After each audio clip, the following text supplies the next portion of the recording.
Welcome back to the channel. Today's story brings us face to face with an enemy we cannot see. It is not the freezing cold of the Antarctic or the suffocating darkness of the ocean floor. It is the blinding, relentless, inescapable heat of a landscape that actively wants to kill you. This is the most agonizing survival story of the 19th century, yet few people outside of Australia know the sheer psychological horror that awaited the men who marched confidently into the sun-bleached void. We are building a global community here of people who appreciate dark, atmospheric storytelling. I am always fascinated to see where you are all listening from, whether you're working the night shift, studying, or just relaxing in the dark. So, before we step off the edge of the map, do me a favor, scroll down and leave a comment. Let me know what city or country you are watching from right now. I read every single one. As always, if you appreciate these long-form deep dives, please leave a like on the video. Now, put on your headphones, turn off the lights. Let's go to 1860, Chapter 1, The Sun-Bleached Void.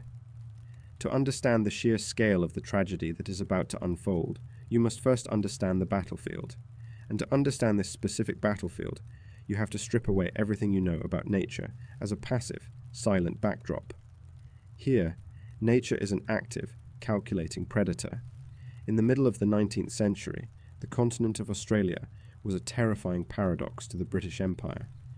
On the extreme fringes, clinging desperately to the coastal edges, were bustling, wealthy, rapidly modernizing colonies. Cities like Melbourne were exploding with new money. The Victorian gold rush had transformed a sleepy, rudimentary settlement into one of the richest, most ostentatious cities on the planet in a matter of a few short years. It was a place of grand, heavy Victorian architecture, freshly paved streets, imported European fashions, exclusive gentlemen's clubs, and the quiet, arrogant hum of an empire that believed it had firmly and permanently conquered the natural world.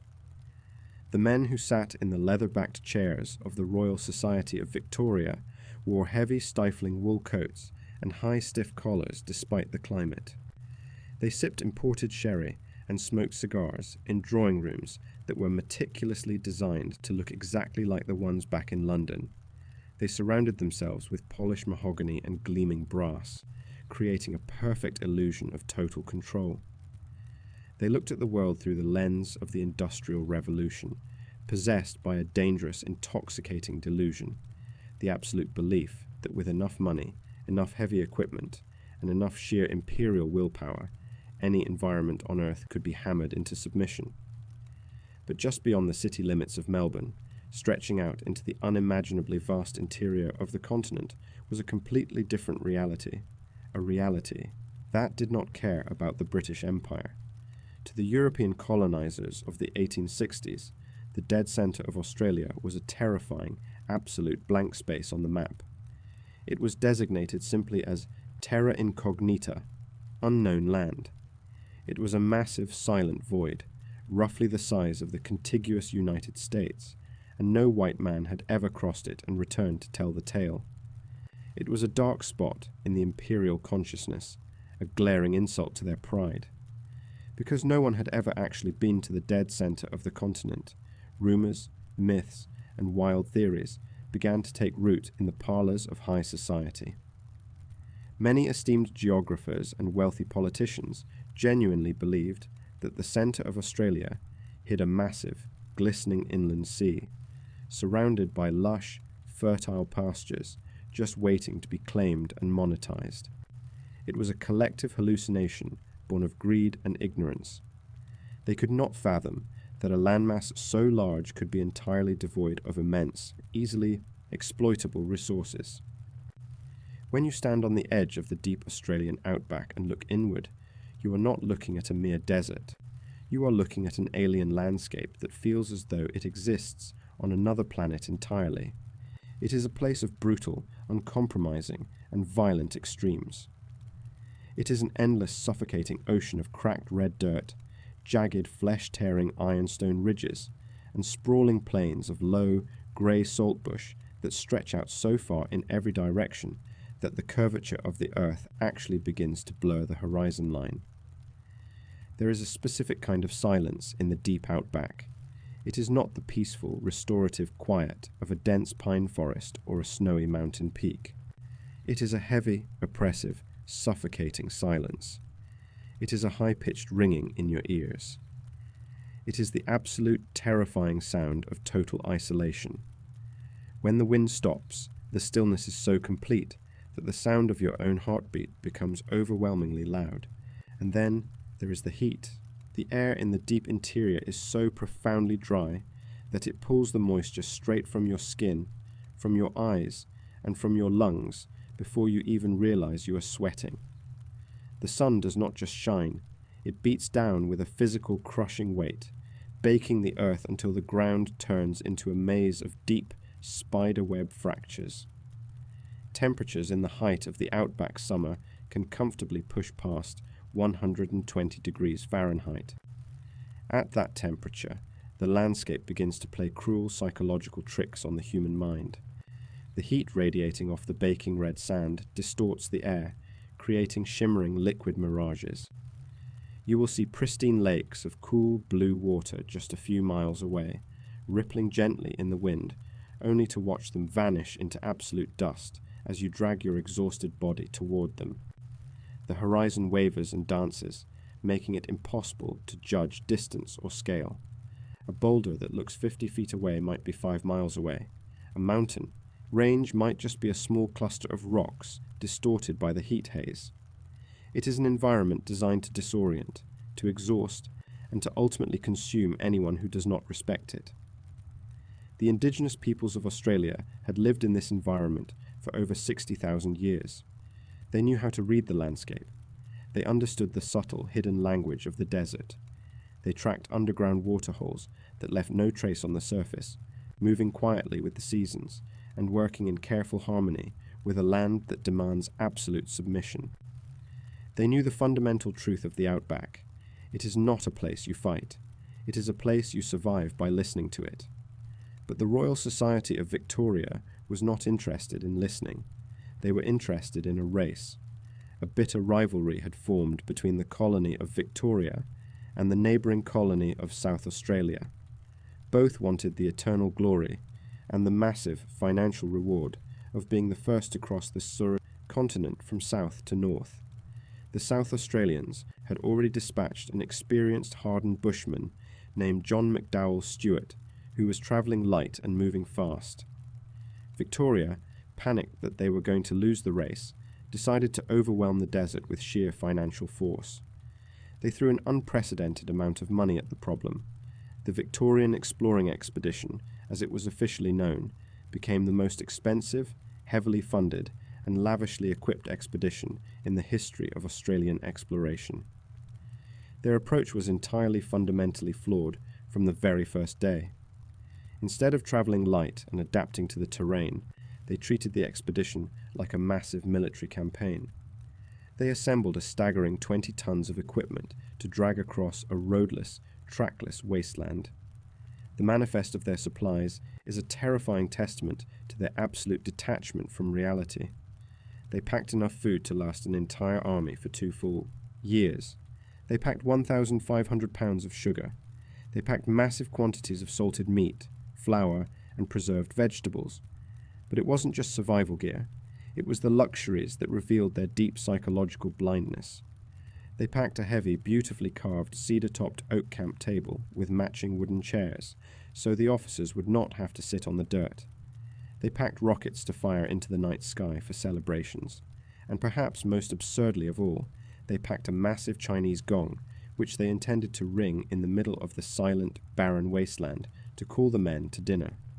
To haul this circus of imperial vanity across the desert, they imported 24 camels all the way from India, believing the beasts of burden would be the ultimate cheat code for conquering the sands. They brought horses, heavy supply wagons, and a small army of men. But the most catastrophic decision of all was the man they chose to lead them. Robert O'Hara Burke was an Irish-born police superintendent.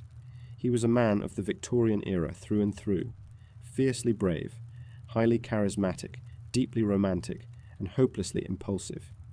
He looked the part of a great explorer with a thick heavy beard and a commanding presence. But Burke had one fatal flaw. He had absolutely zero experience in the outback. He could not navigate by the stars. He did not know how to read the land. He had never lived off the bush, and he possessed a furious, impatient temper that could not handle delays. He was a man used to giving orders and having the world bend to his will. His second in command was William John Wills, a quiet, meticulous surveyor and meteorologist. Wills was brilliant with instruments and numbers, but like Burke, he had no real survival skills in the deep desert. They were two men entirely out of their depth, placed in charge of a massive, lumbering machine of an expedition, marching blindfolded toward the most unforgiving environment on the planet.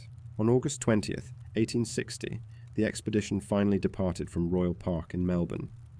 It was a spectacle unlike anything the city had ever seen. A massive crowd of 15,000 people, a significant portion of the city's entire population, gathered to watch them leave. The atmosphere was electric with pride and naive optimism. The heavy wooden wagons groaned under the weight of the 20 tons of supplies. The camels, frightened by the cheering crowds and the strange environment, lashed out and refused to move. The horses kicked up massive clouds of dust as the grand procession slowly lurched forward. The mayor gave a sweeping, dramatic speech. The politicians patted themselves on the back. The crowds cheered as Burke, sitting tall on a dark horse, led his men out of the city limits, looking every bit the conquering hero before the battle had even begun. They were marching out to claim the unknown. They believed they were carrying the light of civilization into the dark void of the continent.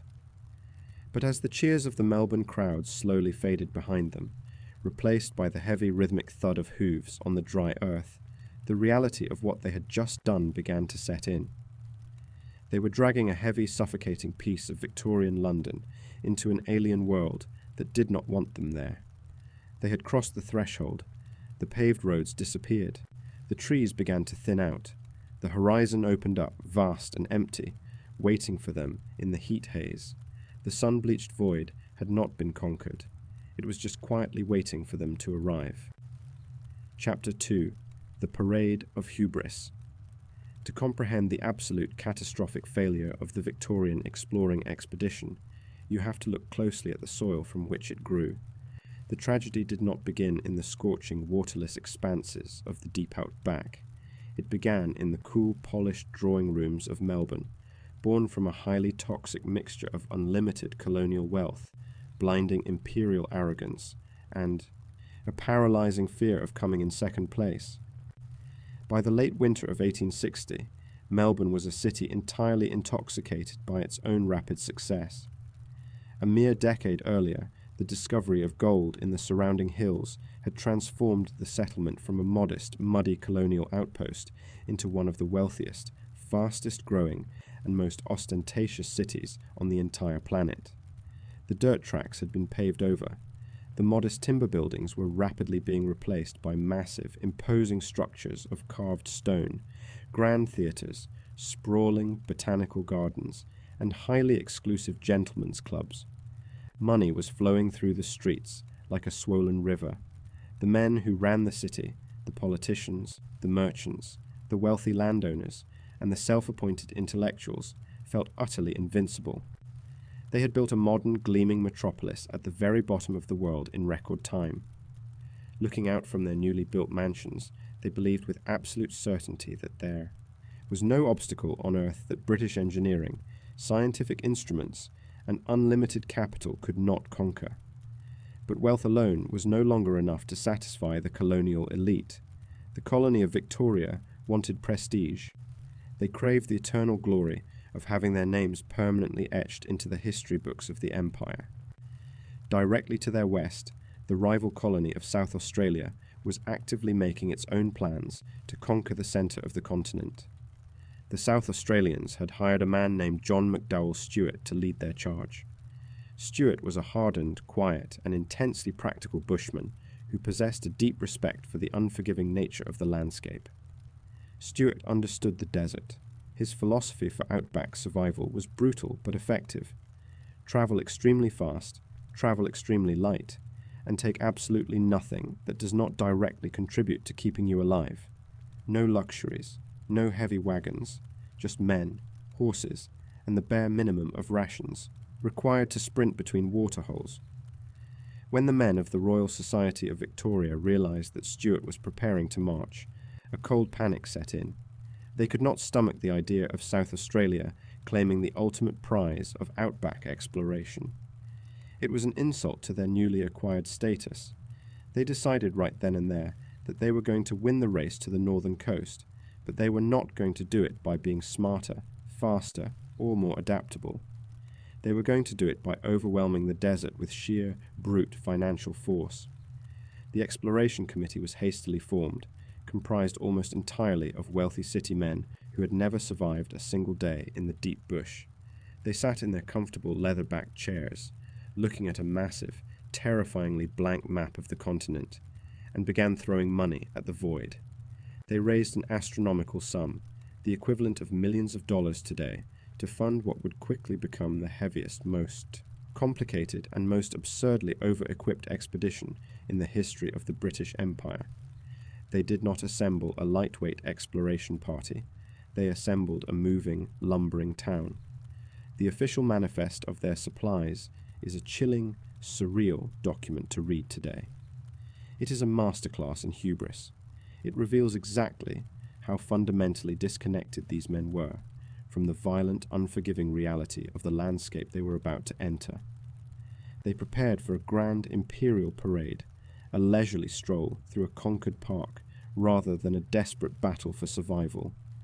In total, the expedition gathered a staggering 20 tons of equipment. 20 tons of dead weight that somehow had to be dragged across a completely trackless, roadless, and hostile wasteland where the sand could swallow wagon wheels whole. They packed enough food to feed an entire small army for 2 full years.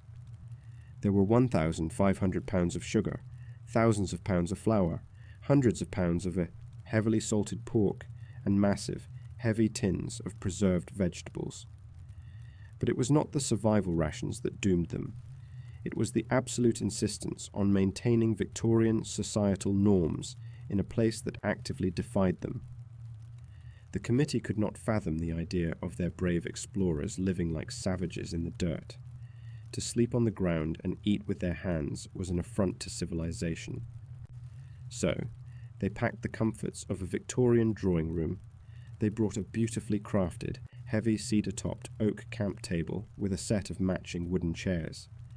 Try to picture the profound absurdity of this, dragging heavy oak furniture across a landscape where men would soon be drinking the blood of their own pack animals just to survive. They brought hundreds of pounds of highly specialized scientific and meteorological equipment, much of which no one in the party actually knew how to use effectively or repair if it broke. They brought heavily bound stationery, delicate glass jars of specialized ink, and massive leather-bound journals. They packed dozens of explosive rockets, intending to fire them into the night sky to celebrate their inevitable, glorious victories along the trail. And then there was the gong. In perhaps the most profound and haunting symbol of their total misunderstanding of the outback, they packed a massive, heavy Chinese gong. The reasoning written down in the ledgers was that the camp cook would strike it to elegantly call the officers to dinner. They were dragging a heavy metal instrument into an ancient, deadly silence, a place so vast and empty that the wind would either drown the sound out entirely, or the crushing isolation would swallow the reverberations whole. It was an object of pure vanity, another heavy piece of metal to be dragged through the deep sand by exhausted, terrified animals. To move this circus of imperial pride, the committee quickly realized that ordinary horses would not be enough. The wagons were simply too heavy. So, at immense expense and logistical nightmare, they imported 24 camels directly from India, along with several sepoy handlers to manage them. The logic, cooked up in a boardroom, was that camels were the fabled ships of the desert, the ultimate cheat code for conquering the dry interior.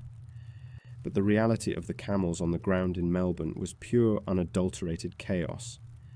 They were alien creatures to the Australian landscape. They smelled terrible to the local livestock.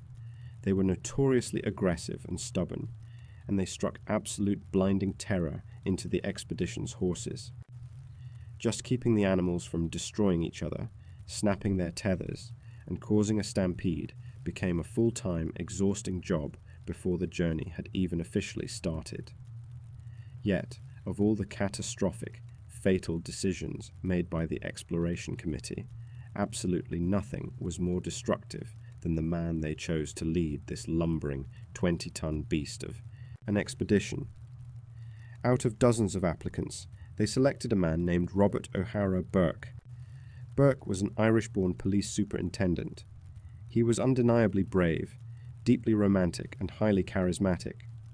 With his heavy dark beard, his intense eyes, and his commanding physical presence, he looked exactly like the Victorian ideal of a conquering hero.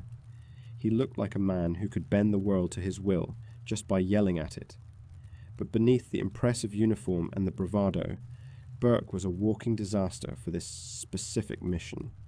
He had absolutely zero experience in the deep outback. He did not know how to navigate by the stars or use the expensive surveying equipment the committee had bought. He could not read the subtle signs of the bush to find hidden water beneath the dry riverbeds.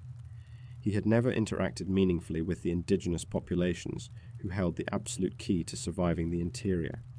Furthermore, Burke possessed a volatile, impatient, and explosive temper. He was a gambler by nature, a man who made snap decisions based on passion, pride, and instinct rather than cold, calculated logic. He was a man accustomed to standing on paved streets, giving loud orders to subordinates, and having the world immediately fall in line with his authority. Now, he was being handed the reins of the most complex logistical nightmare in Australian history, and told to march into an alien environment that did not care about his uniform, his rank, or his temper. He wanted to charge the desert like a cavalry officer. The desert, however, requires patience. His second in command was William John Wills, a brilliant, quiet, and meticulous surveyor and meteorologist. Wills was the exact psychological opposite of Burke, calm, focused, and completely obsessed with his scientific instruments and his journals. But Wills suffered from the exact same fatal flaw as his commanding officer. He was a city man. He had no practical dirt under the fingernails, survival skills for the deep desert. His unwavering, quiet loyalty to Burke and his inability to challenge the older man's reckless decisions would ultimately seal both of their fates. The grand departure was finally set for August 20th, 1860. The morning broke cool and clear over Melbourne. Royal Park, the designated starting point on the edge of the city, was entirely overrun. Over 15,000 people, a massive percentage of the city's total population at the time, had gathered to witness history unfold. It was a carnival atmosphere, buzzing with blinding optimism.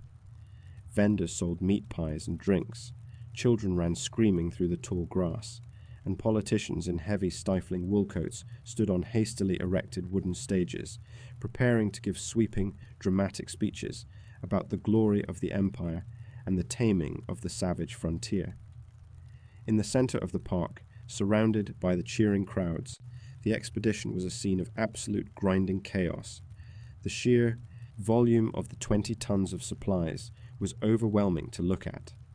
The heavy wooden wagons groaned, creaked, and splintered under the immense weight of the flour, the sugar, the oak tables, and the gong.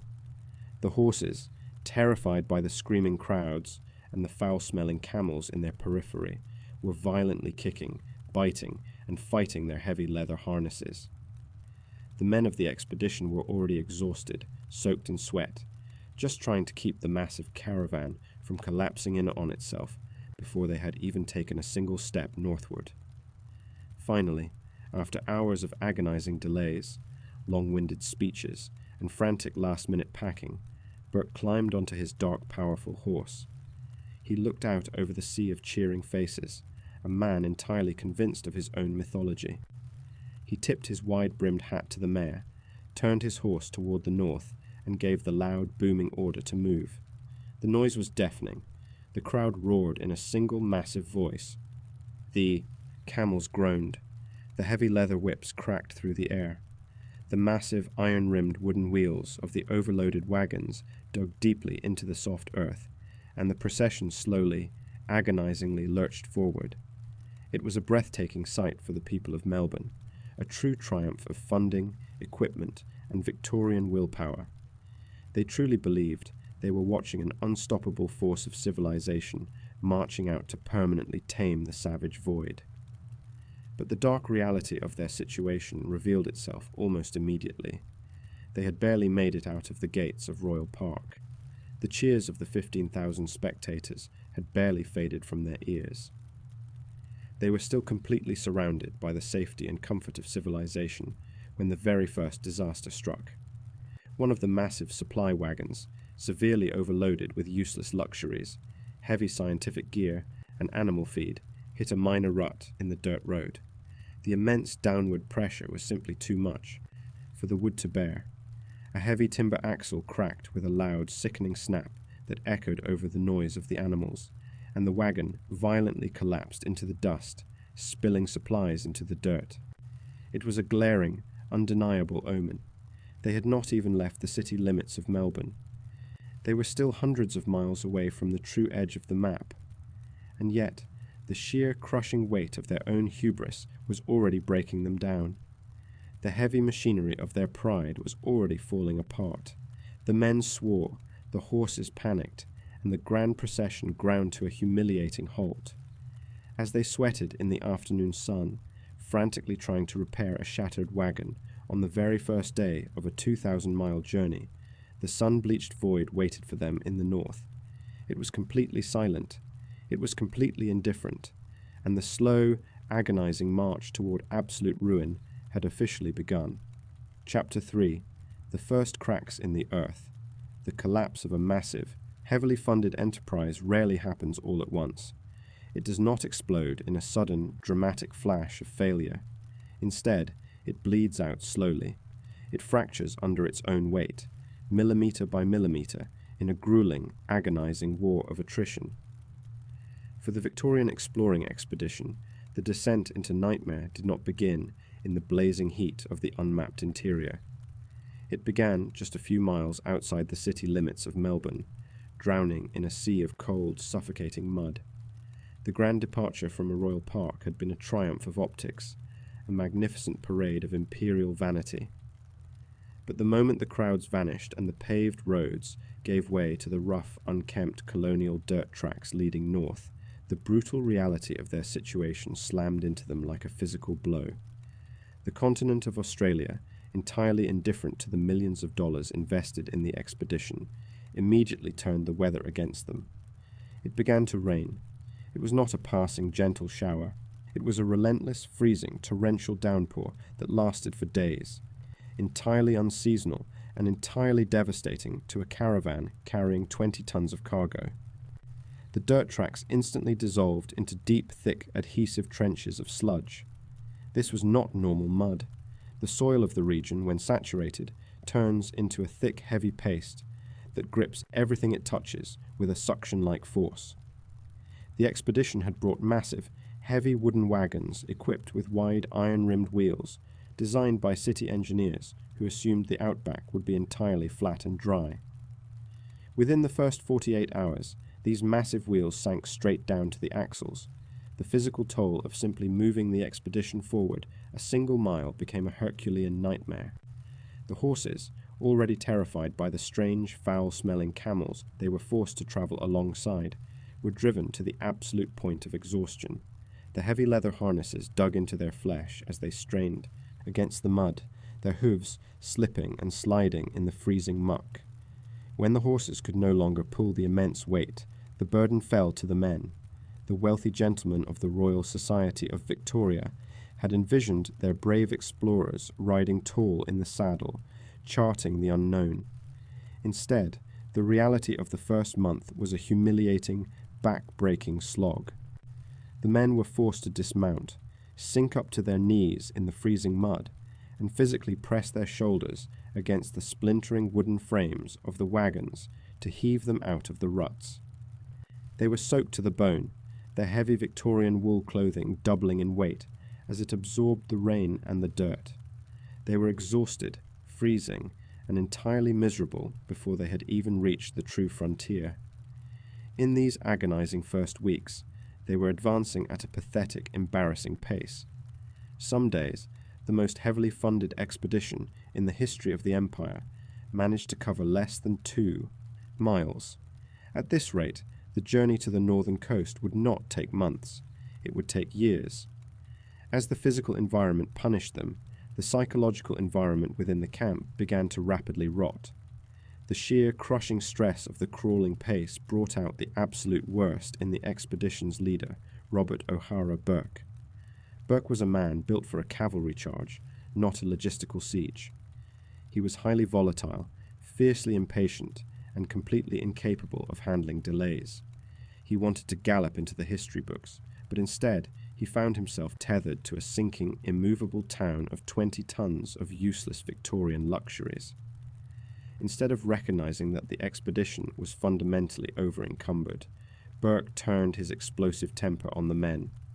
He paced up and down the bogged-down caravan, shouting orders that contradicted themselves, cursing the drivers, and creating an atmosphere of intense paranoia and fear. The men quickly realized that their commander had absolutely no idea what he was doing. He could not read the landscape, he could not fix a broken wagon axle, and he had no strategy for moving through the mud other than screaming louder. The camp became a toxic, divided place. The hardened colonial bushmen who had been hired to manage the livestock looked at the gentleman officers with open contempt.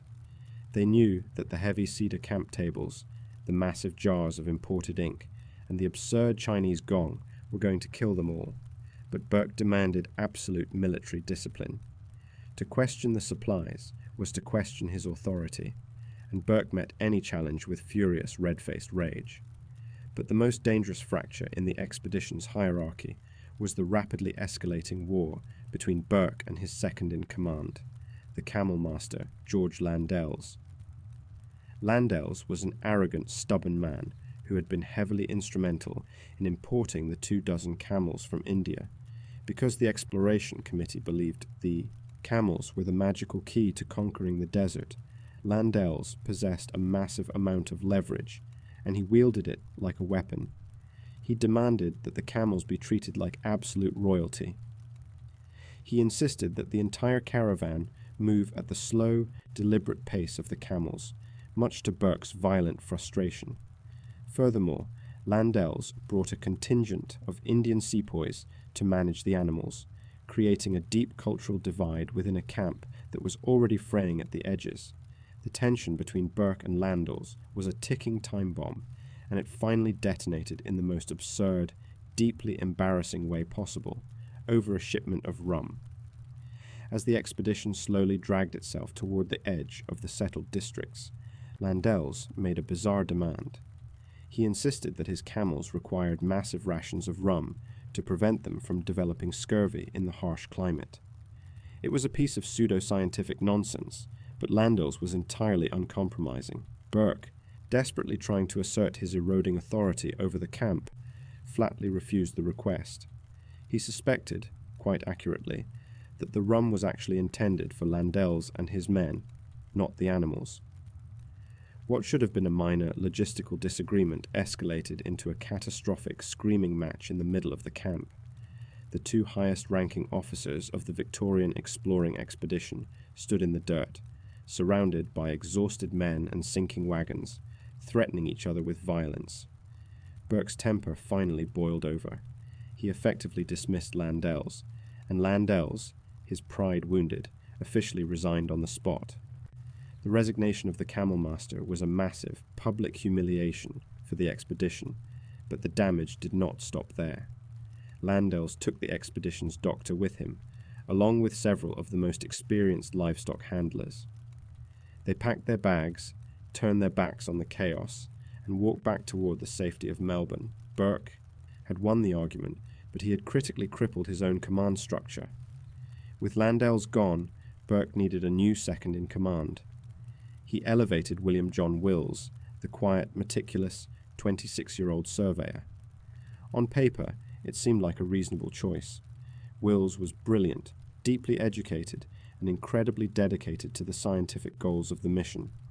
But in the brutal, unforgiving reality of the outback, it was a fatal promotion. Wills was entirely passive. He worshipped Burke's charismatic, romantic vision of exploration, and he possessed absolutely zero ability to push back against the older man's reckless, impulsive decisions. The dynamic of the leadership was now permanently fatally flawed. Burke was a blind man sprinting toward a cliff, and Wills was a loyal subordinate, calmly taking notes on the barometric pressure as they fell. There was no longer anyone in the command structure willing to tell Robert O'Hara, Burke, the word no, free from Landell's. Slow pacing, Burke's impatience mutated into a frantic, chaotic energy. He looked at the sinking wooden wagons, the dying horses, and the 20 tons of supplies, and he made a decision born of pure frustration. If the equipment was slowing them down, they would simply abandon it. What followed was one of the most surreal and haunting spectacles of the entire journey. As the expedition pushed further north, leaving the heavy rains behind and entering the increasingly dry, sparse scrubland, Burke began ordering his men to throw the Victorian Empire into the dirt. They opened the heavy wooden crates and started dumping supplies on the side of the trail to lighten the load. They threw out hundreds of pounds of sugar. They abandoned expensive, delicate scientific instruments that had cost a fortune to import from London. They left behind heavy blacksmithing tools, extra harnesses, and excess clothing. They dumped the beautifully carved, cedar-topped oak table and the matching chairs into the dust.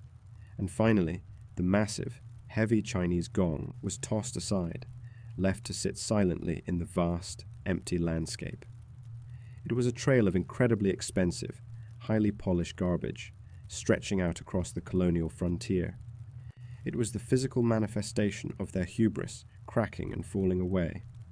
They were shedding the comforts of the civilization they thought they could carry with them, but instead of replacing those comforts with careful, strategic, outback survival tactics, Burke was simply discarding their lifeline out of sheer, blinding impatience. By October, roughly 2 months after leaving the cheering crowds of Melbourne, the fractured, exhausted expedition finally reached a remote outpost called Menindee, situated on the banks of the Darling River. Menindee was the absolute edge of the map. It was the final outpost of the pastoral frontier, a tiny, dusty collection of huts and sheep stations. Beyond the Darling River, there were no more roads. There were no more outposts. There was only the great, sprawling, terrifying blank space of the unmapped interior. It had taken them 2 agonizing months just to reach the starting line. The journey from Melbourne to Menindee should have been the easiest, safest leg of the entire expedition. Instead, it had broken them. The men were physically exhausted from pushing wagons through the mud. The horses were emaciated and traumatized. The command structure had suffered a mutiny, and the scientific integrity of the mission had been literally thrown into the dirt alongside the trail. As the men camped by the slow, muddy waters of the Darling River, a profound, heavy psychological dread began to settle over the party. The freezing rains of the south were entirely gone now. The air was becoming incredibly dry. The sky had lost its soft, hazy blue and turned a harsh, blinding, metallic white. The heat was beginning to rise. They looked across the river, staring out into the vast, shimmering expanse of the sun-bleached void. The silence out there was absolute. The environment was no longer just inconvenient. It was beginning to feel hostile. The true enemy was waking up. They had barely survived the civilized world, and now they were preparing to cross into the abyss, led by a man whose only strategy was to walk faster into the fire. The cracks in the earth were widening, and the Victorian Exploring Expedition was about to step directly into the fracture. Chapter 4. The Edge of the Map. Cooper Creek. The Darling River at Menindee was the final fraying thread connecting the Victorian Exploring Expedition to the world they knew. Behind them lay the established colonies, the dirt roads, the pastoral stations, and the long muddy trail leading back to the grand architecture of Melbourne. Before them lay something entirely different. When Robert O'Hara Burke looked north across the slow brown water of the Darling, he was not just looking at a desert, he was looking at an absolute void. This was the threshold. To cross the river was to sever the tether to civilization and step willingly into a landscape that had remained entirely unchanged and hostile to human weakness for tens of thousands of years. But Burke, driven by the frantic burning fear that the rival explorer John McDowell Stuart was already beating him to the northern coast, made his first truly catastrophic logistical error before they even crossed the water. The expedition was still staggering under the sheer weight of its own supplies.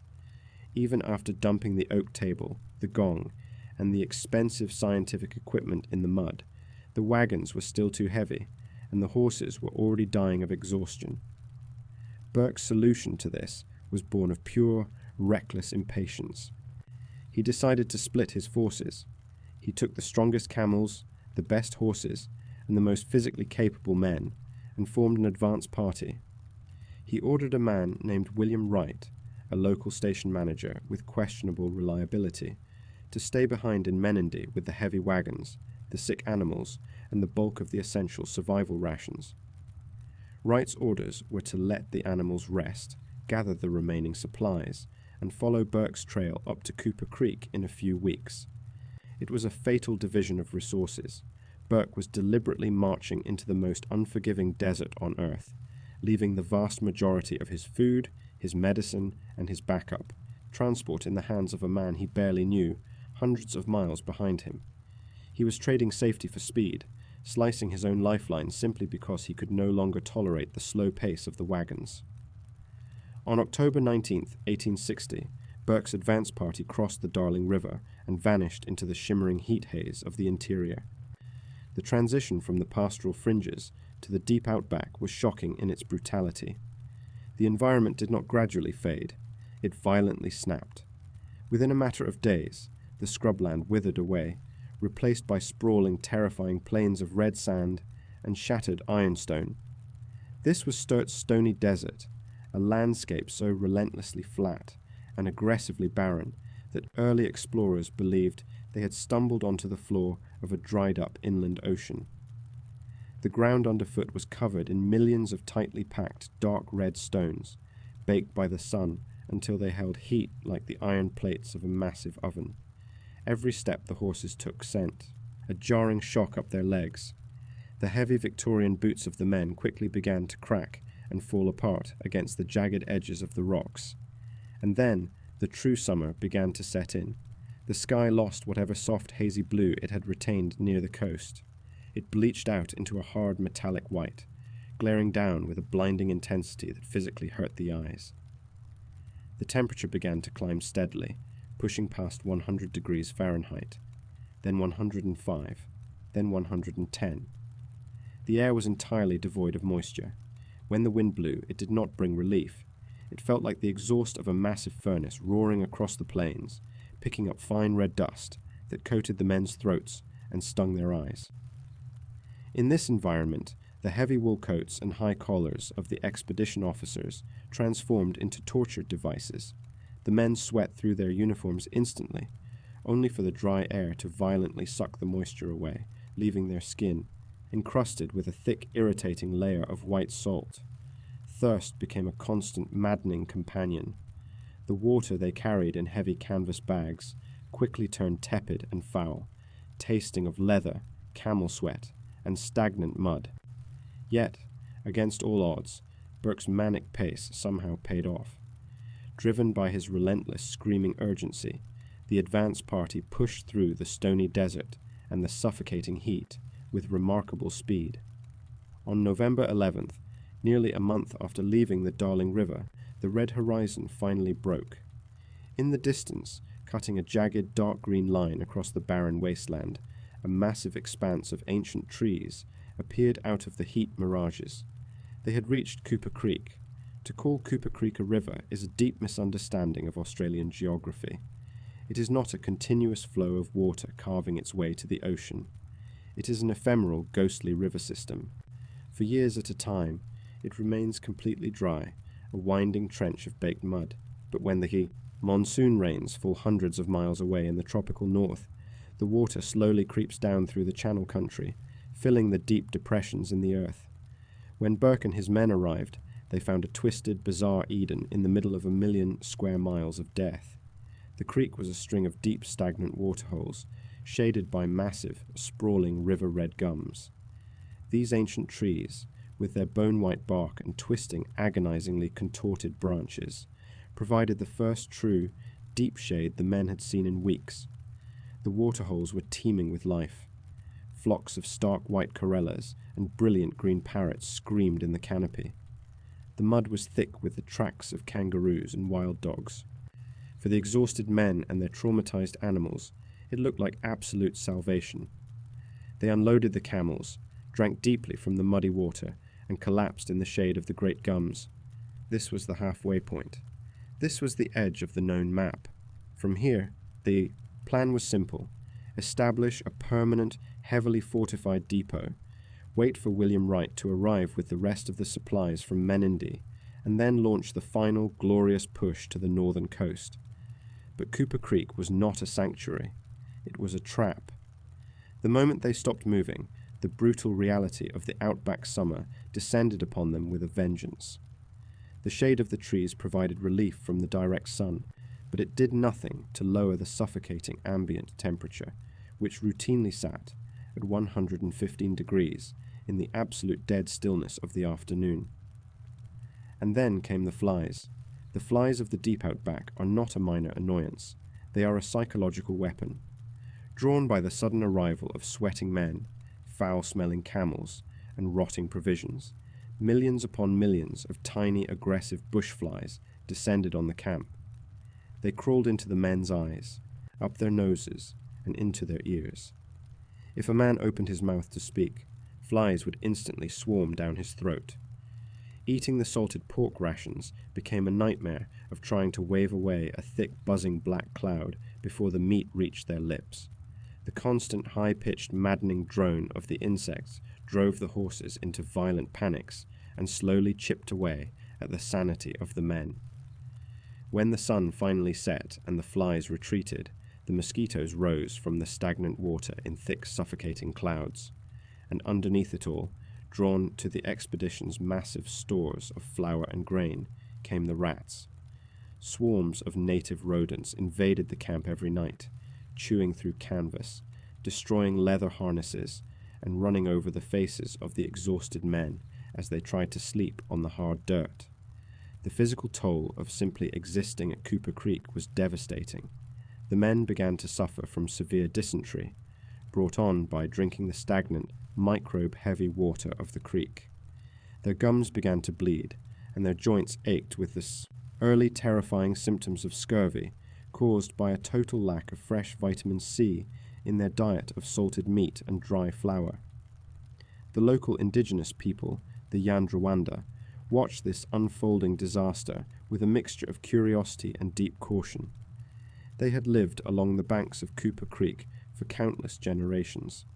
They knew how to harvest the tiny seeds of the Nardu fern and grind them into a highly nutritious paste. They knew how to catch fish in the shallow mud. They possessed the exact knowledge required to survive the brutal summer. Occasionally, they would approach the camp, offering the starving, sick white men gifts of fresh fish and Nardu bread. But the heavily armed Victorian officers, blinded by the deep-seated racism and imperial arrogance of their era, viewed the Yandrawanda not as saviors, but as a nuisance. Burke fired his revolver into the air to frighten them away, completely alienating the only people within 1,000 miles who could have taught him how to keep his men alive. As November bled into December, the psychological atmosphere inside the camp turned utterly toxic. Burke was unraveling. The waiting was destroying him. Every single day, he paced the banks of the creek, staring southward into the heat haze, looking for the dust cloud that would signal William Wright's arrival with the heavy wagons and the crucial backup supplies. But the horizon remained completely empty. Wright was not coming. Unknown to Burke, Wright had lingered in Menindee, entirely failing to follow his orders. The backup supplies, the extra food, and the medicine were sitting idle hundreds of miles away, while the advance party slowly baked to death on the edge of the map. Burke's paranoia reached a fever pitch.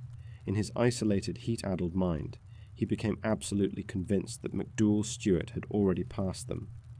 He imagined the South Australian explorer marching triumphantly onto the northern beaches, while he sat trapped in a fly-blown swamp, waiting for supplies that were never going to arrive.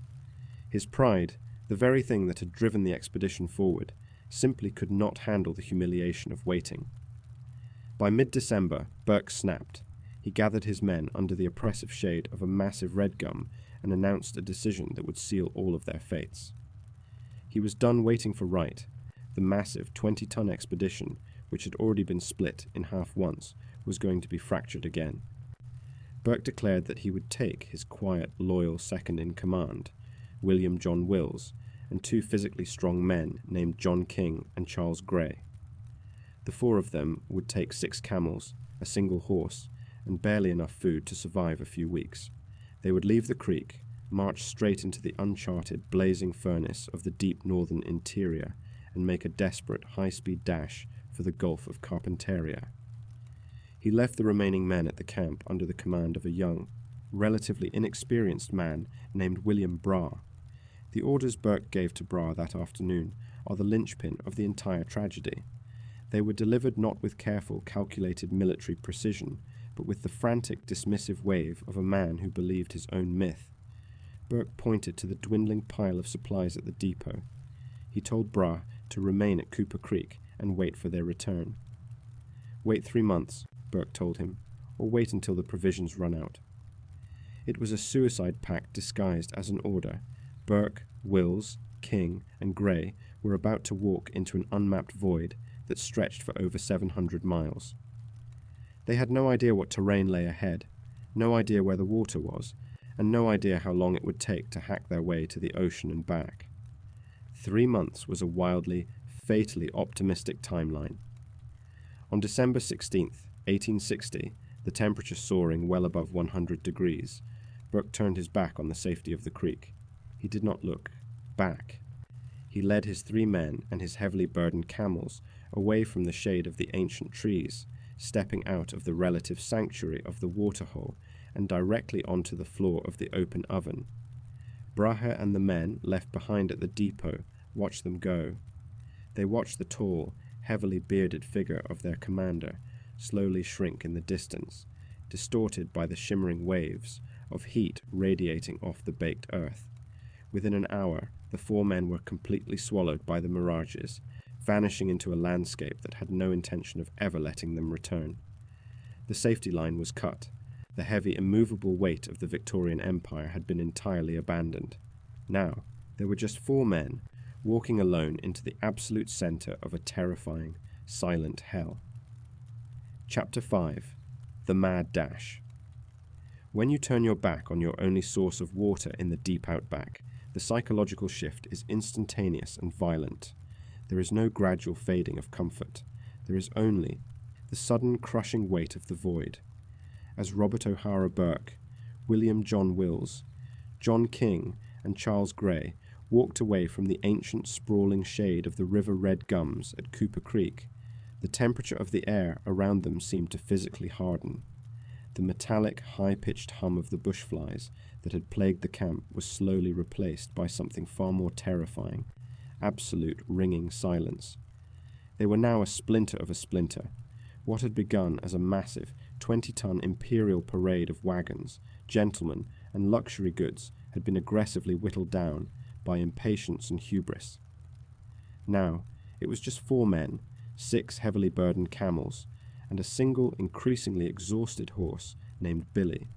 They were carrying a fraction of the supplies they actually needed, banking their entire survival on the reckless assumption that they could sprint across the most hostile unmapped continent on the planet and return before their bodies broke down. The environment they stepped into on December 16th, 1860, was a landscape that actively defied human comprehension. As they marched northward, leaving the Channel country behind, they entered the true, deep furnace of the Australian interior.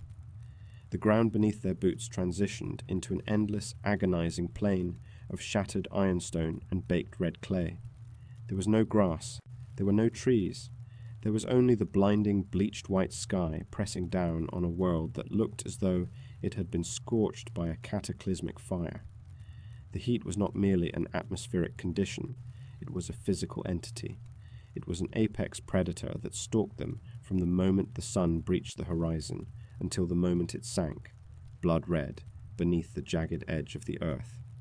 By mid-morning, the temperature routinely eclipsed 110 degrees Fahrenheit.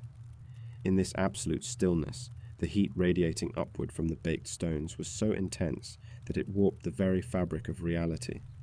The horizon danced and rippled in violent liquid mirages.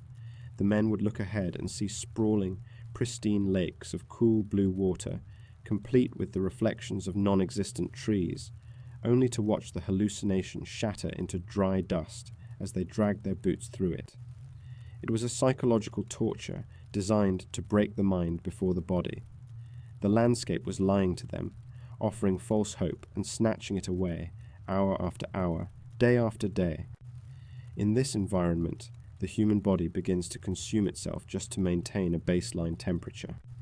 The men sweated profusely, but the air was so profoundly dry that the moisture evaporated the absolute instant it reached their skin. They were left coated in a thick, irritating crust of white salt that chafed beneath their heavy Victorian clothing. Their lips cracked and bled, leaving a persistent metallic taste of copper in their mouths. Their eyes, completely unprotected from the agonizing glare of the sun reflecting off it. The red dirt became bloodshot, swollen, and constantly weeping with grit. Yet, against all logic and physical reason, Burke set a pace that was bordering on the suicidal. Burke was a man possessed by a singular blinding terror, the fear that the rival explorer, John McDowell Stuart, was currently standing on the northern coast, claiming the glory that Burke believed was his birthright. This paranoia fueled a manic, furious energy. He did not walk. He marched, driving the men and the animals forward with an unrelenting, ruthless urgency. He demanded they cover 12, 15, sometimes 20 miles a day in conditions that would have killed a lesser expedition in a matter of hours. They operated on a grueling, punishing schedule. They would rise in the pitch black of the early morning, hours before dawn, desperately trying to cover ground while the air was still relatively cool. They would march through the twilight, listening to the heavy rhythmic thud of the camels' padded feet on the stones. But as the sun rose, the furnace would ignite. By noon, the heat would become so physically oppressive that continuing was impossible. The air would become entirely unbreathable, burning the inside of their lungs. They would be forced to halt, dragging the protesting animals down into whatever shallow, dry creek bed or meager scrub brush they could find. They would string up a thin canvas tarp to block the lethal rays of the sun and collapse beneath it, panting in the stagnant, suffocating air like dying animals. There was no conversation. There was no energy to speak. They simply lay in the dirt, their heart rates dangerously elevated, waiting for the sun to pass its zenith so they could stand up and march again until midnight. The burden of this manic pace fell heaviest on the animals. The 6 camels, specifically imported for this terrain, managed the heat with a stoic, groaning endurance. But Billy, the sole horse, was rapidly deteriorating. The stony desert was tearing his hooves to pieces. He was a creature of the lush, wet pastures of the south, entirely unequipped for the brutal reality of the outback summer. He grew emaciated, his ribs protruding sharply through his coat, his head hanging low as he was dragged forward by his tether. Every step was an agony, a dark foreshadowing of what awaited the men if their own bodies began to fail. The sheer terrifying isolation of their march began to warp their perception of time and space.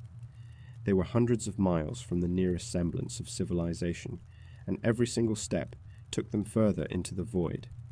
If a man broke his leg, if a camel snapped its tether and ran, if they failed to find water for a mere 48 hours, they would die. There was no rescue party. There was no fallback plan. They were a tiny, microscopic speck of life moving across an ocean of dead rock. William John Wills, the quiet, meticulous scientist, provided the only anchor to reality.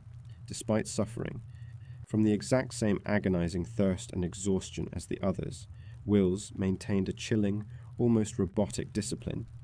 Every evening, as the heat finally began to break, Wills would unpack his delicate brass instruments.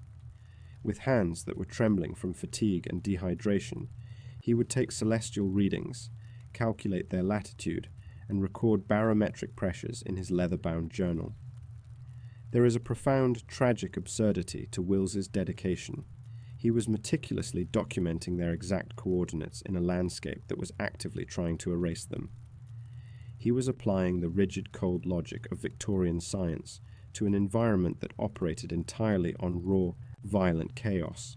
But for Wills, the journals were his tether to sanity. They were proof that he still existed, that he was still an explorer of the empire, even as his physical form began to hollow out. As they pushed further north, crossing the Tropic of Capricorn, the terrain began to shift in a way that offered no relief, only a new form of torture. The flat, stony gibber plains gave way to massive, towering sand dunes. These were not the soft, rolling dunes of a beach. They were steep, jagged ridges of fine, deep red sand that stretched for hundreds of miles, running perfectly parallel to their path. Climbing these dunes was an act of physical devastation. The men would sink to their calves in the burning red sand, their boots filling with grit. They had to practically drag the exhausted camels up the steep inclines, their muscles screaming for oxygen in the thin, searing air. To stand at the top of one of these crests and look north was to stare into a nightmare.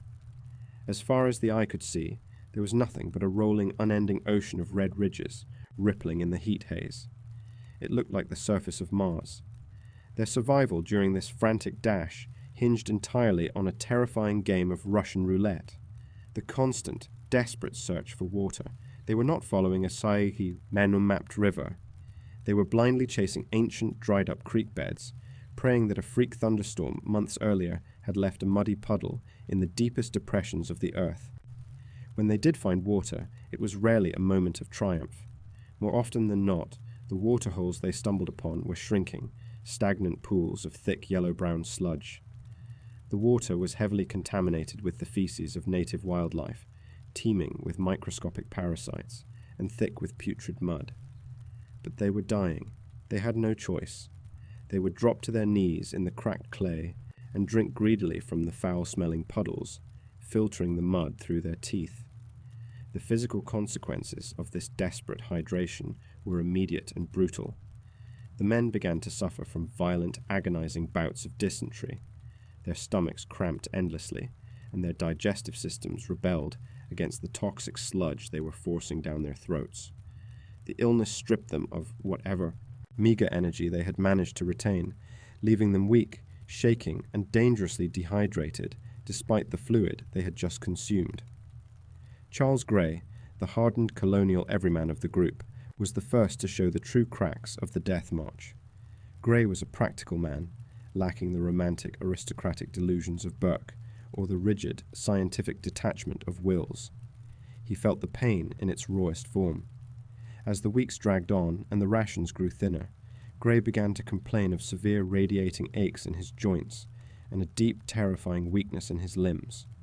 The brutal pace, the lack of nutrition, and the toxic water were wearing him down faster than the others. Burke, however, had absolutely zero tolerance for weakness. He viewed Grey's physical deterioration not as a warning sign, but as an act of insubordination. In Burke's fevered, ego-driven reality, the only acceptable state of being was relentless forward motion. He mocked Grey, accused him of malingering, and forced him to keep walking, deepening the psychological fracture within the tiny group. By late January 1861, they had been marching for over 6 weeks. They had covered an impossible distance, pushing themselves past the limits of human endurance. They had survived the stony desert. They had survived the towering red dunes. They had survived the dysentery and the agonizing thirst. But as they looked at their dwindling supplies, the rapidly shrinking sacks of flour, the few remaining strips of salted meat, a cold, terrifying realization began to settle in the pit of their stomachs. They had made incredible time, but they had burned their own life force as the fuel. They were now over 500 miles away from the safety of Cooper Creek. The safety net was gone, and then the air began to change. The dry, searing heat of the deep desert slowly began to thicken. The absolute silence of the sand was replaced by a heavy, oppressive moisture. The sky transformed, from a glaring white to a bruised, heavy grey. They had reached the tropical north. They had outrun the desert, but they were about to realize that the environment waiting for them on the other side of the dunes was not salvation.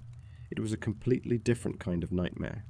The mad dash was over, and the green hell was about to begin. Chapter 6. The Green Hell. If the deep outback was a furnace of cracked red stone and blinding light, the tropical north was a suffocating, rotting greenhouse. The transition between the two was not a sudden line crossed on a map, but a slow, agonizing descent into a completely different classification of nightmare. By early February 1861, Robert O'Hara Burke, William John Wills, John King, and Charles Gray had been marching relentlessly for 8 weeks since leaving the relative safety of Cooper Creek. They had conquered the stony deserts, hauled themselves over the towering red dunes, and survived the paralyzing dry heat of the interior. They had pushed their bodies so far past the limits of human endurance that their survival was no longer a matter of physical stamina, but a grim, mechanical momentum. They were hollowed out, starving, and running entirely on the fumes of Burke's desperate ambition. But as they pushed past the Tropic of Capricorn and ventured into the Gulf country, the very atmosphere around them began to mutate. The sky, which had been a glaring, metallic white for months, began to bruise. Heavy, swollen grey clouds gathered on the northern horizon, pressing down on the land like a physical weight. The absolute ringing silence of the desert was replaced by a low, constant, oppressive hum of insect life, and the distant, rolling grumble of thunder. The air lost its sharp, skin-cracking dryness and became incredibly thick. It felt viscous, like trying to breathe underwater. They had not just walked into a new climate. They had walked directly into the teeth of the Australian monsoon season, when the rain finally came. It was not the freezing, muddy drizzle that had plagued them outside of Melbourne so many months ago. It was a violent, torrential, tropical deluge. The sky opened up and dropped sheets of lukewarm water with such ferocity that it physically bruised their skin.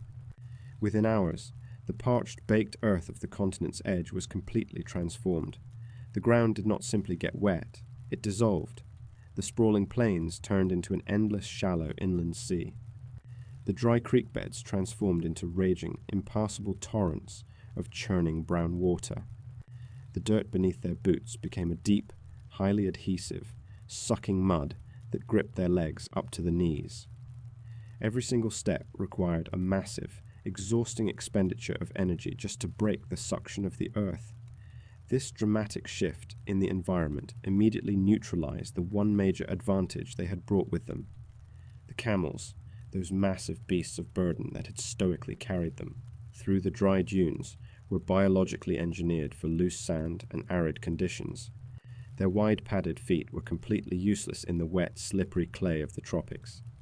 In the deep mud, the camels began to slide, panic, and collapse. They became hopelessly bogged down, their long legs splaying out beneath them, crying out in distress as the men frantically tried to whip and drag them upright. Instead of riding or simply leading the animals, the men now had to physically haul the massive beasts through the swamps. The expedition ground to a horrific, agonizing crawl. They were expending 10 times the energy to cover a fraction of the distance they had been making in the desert. The physical toll of this new environment was catastrophic. In the dry heat of the interior, their sweat had evaporated instantly. Here, in the suffocating humidity of the green hell, their sweat simply clung to them, mixing with the rain, the mud, and the rotting vegetation. Their heavy woolen clothing, already falling apart from months of abuse, became a permanent, soaking wet trap against their skin. The constant friction of wet fabric rubbing against unwashed, malnourished bodies created massive, agonizing open sores that quickly became infected in the festering tropical air. The flies of the desert were gone, replaced by something far worse. Massive clouds of tropical mosquitoes descended upon the party, swarming in the millions. They bred in the infinite pools of stagnant water that now covered the landscape. The mosquitoes attacked the men and the animals relentlessly, day and night, biting through their clothing, swarming their eyes, and driving the exhausted horse, Billy, into a state of absolute madness. When they waded through the flooded plains, thick black leeches attached themselves to the men's legs, quietly draining what little blood they had left to spare. By the time they reached a winding, muddy waterway that Wills calculated to be the Bino River, a tributary of the Flinders River, the situation had reached a critical breaking point. The camels simply could not go any further. They were groaning, refusing to stand, and sinking dangerously deep into the black mud. Burke, consumed by the blinding, singular obsession of reaching the ocean, refused to let the terrain stop him. He made another of his characteristic fatal divisions of resources. On February 9, 1861, at what would become known in Wills's meticulously kept journal as Camp 119, Burke halted the caravan. He ordered John King and the rapidly deteriorating Charles Gray to stay behind with the paralyzed camels. They were to set up a miserable, soaking wet camp in the mud and wait. Burke and Wills took the exhausted horse. Billy packed 3 days' worth of starvation rations, a few pounds of flour and some dried meat, and set off on foot to make the final push to the coastline of the Gulf of Carpentaria. It was supposed to be the glorious climax of their journey. The moment they stepped onto the sandy beach, looked out at the rolling blue waves of the ocean, and planted the flag of the Victorian Empire. It was the moment that was supposed to justify the millions of dollars, the broken wagons, the dead horses, and the immense crushing suffering they had endured. But the green hell had one final cruel psychological trick to play on them. As Burke and Wills marched further north, dragging the stumbling horse behind them, the landscape did not open up into a pristine coastline. Instead, it closed in. The open flooded plains gave way to a dense, terrifyingly claustrophobic coastal swamp. They had entered the mangroves. To walk into an ancient mangrove swamp is to walk into a biological fortress. The trees grow directly out of the deep, black, tidal mud. Their roots do not stay buried. They arch out of the toxic-smelling sludge in twisted, sharp, interlocking cages. It is an impenetrable wall of wet, rotting wood and thick, waxy green leaves. Air was so heavy with the smell of rotting vegetation that it was difficult to breathe. The air was thick and heavy, and the smell was overpowering. The air was so heavy with the smell of rotting vegetation that it was difficult to breathe. The air was thick and heavy, and the smell was overpowering. The air was so heavy with the smell of rotting vegetation that it was difficult to breathe. The air was thick and heavy, and the smell was overpowering. The air was so heavy with the smell of rotting vegetation that it was difficult to breathe. The air was thick and heavy, and the smell was overpowering. The air was so heavy with the smell of rotting vegetation that it was difficult to breathe. The air was thick and heavy, and the smell was overpowering. The air was so heavy with the smell of rotting vegetation that it was difficult to breathe. The air was thick and heavy, and the smell was overpowering. The air was so heavy with the smell of rotting vegetation that it was difficult to breathe. The air was thick and heavy, and the smell was overpowering. The air was so heavy with the smell of rotting vegetation that it was difficult to breathe. The air was thick and heavy, and the smell was overpowering. The air was so heavy with the smell of rotting vegetation that it was difficult to breathe. The air was thick and heavy, and the smell was overpowering. The air was so heavy with the smell of rotting vegetation that it was difficult to breathe. The air was thick and heavy, and the smell was overpowering. The air was so heavy with the smell of rotting vegetation that it was difficult to breathe. The air was thick and heavy, and the smell was overpowering. The air was so heavy with the smell of rotting vegetation that it was difficult to breathe. The air was thick and heavy, and the smell was overpowering. The air was so heavy with the smell of rotting vegetation that it was difficult to breathe. The air was thick and heavy, and the smell was overpowering. The air was so heavy with the smell of rotting vegetation that it was difficult to breathe. The air was thick and heavy, and the smell was overpowering. The air was so heavy with the smell of rotting vegetation that it was difficult to breathe. The air was thick and heavy, and the smell was overpowering. The air was so heavy with the smell of rotting vegetation that it was difficult to breathe. The air was thick and heavy, and the smell was overpowering. The air was so heavy with the smell of rotting vegetation that it was difficult to breathe. The air was thick and heavy, and the smell was overpowering. The air was so heavy with the smell of rotting vegetation that it was difficult to breathe. The air was thick and heavy, and the smell was overpowering. The air was so heavy with the smell of rotting vegetation that it was difficult to breathe. The air was thick and heavy, and the smell was overpowering. The air was so heavy with the smell of rotting vegetation. Air was so heavy with the smell of rotting salt marsh and decaying fish that it made them physically gag. They slipped on the slimy roots, tearing their skin on the sharp bark, bleeding into the dark water. They pushed forward for hours, exhausted, starving, their bodies completely broken down. They could smell the heavy, distinct scent of the open ocean. They could taste the salt on the damp wind. They could even hear the distant, rhythmic crashing of the waves against the unseen shore. But they could not see it. The mangrove wall was simply too dense, too deep, and too impassable. The mud became so treacherous that Billy the horse began to sink completely, thrashing in terror. If they pushed any further into the dark, tangled maze of roots, they would drown in the mud, or they would become so hopelessly lost in the twisting, identical channels that they would never find their way back out. On February 11th, 1861, Robert O'Hara Burke and William John Wills stopped sinking in the mud. They stood chest-deep in the rotting swamp, entirely surrounded by an impenetrable cage of twisted green roots. The sky above them was blocked by the thick canopy. The heat was suffocating. The air was loud with the buzzing of mosquitoes. This was the end of the line. This was the grand, triumphant conclusion to the most expensive exploration mission in Australian history. They had marched over 1,000 miles across the most dangerous terrain on the planet. They had survived the stony deserts, the towering dunes, the thirst, and the dysentery. They had technically succeeded. They had crossed the continent from south to north. But it was an utterly hollow victory. There was no cheering crowd of 15,000 people, like there had been in Melbourne. There were no politicians giving sweeping speeches. There was no pristine beach, and they couldn't even see the water they had almost killed themselves to reach. There was only the thick, stinking mud and the overwhelming, crushing realization of exactly what they had done. As they stood in that swamp, the adrenaline that had fueled Burke's manic, relentless march finally burned out. The blinding obsession that had pulled them northward shattered against the wall of mangroves, and the cold, horrifying reality of their situation rushed in to fill the void. Wills, ever the scientist, retreated to the cold comfort of mathematics. When they had left Cooper Creek in December, Burke had packed exactly 12 weeks of carefully measured survival rations. It had taken them 8 grueling weeks of forced marching just to reach this swamp.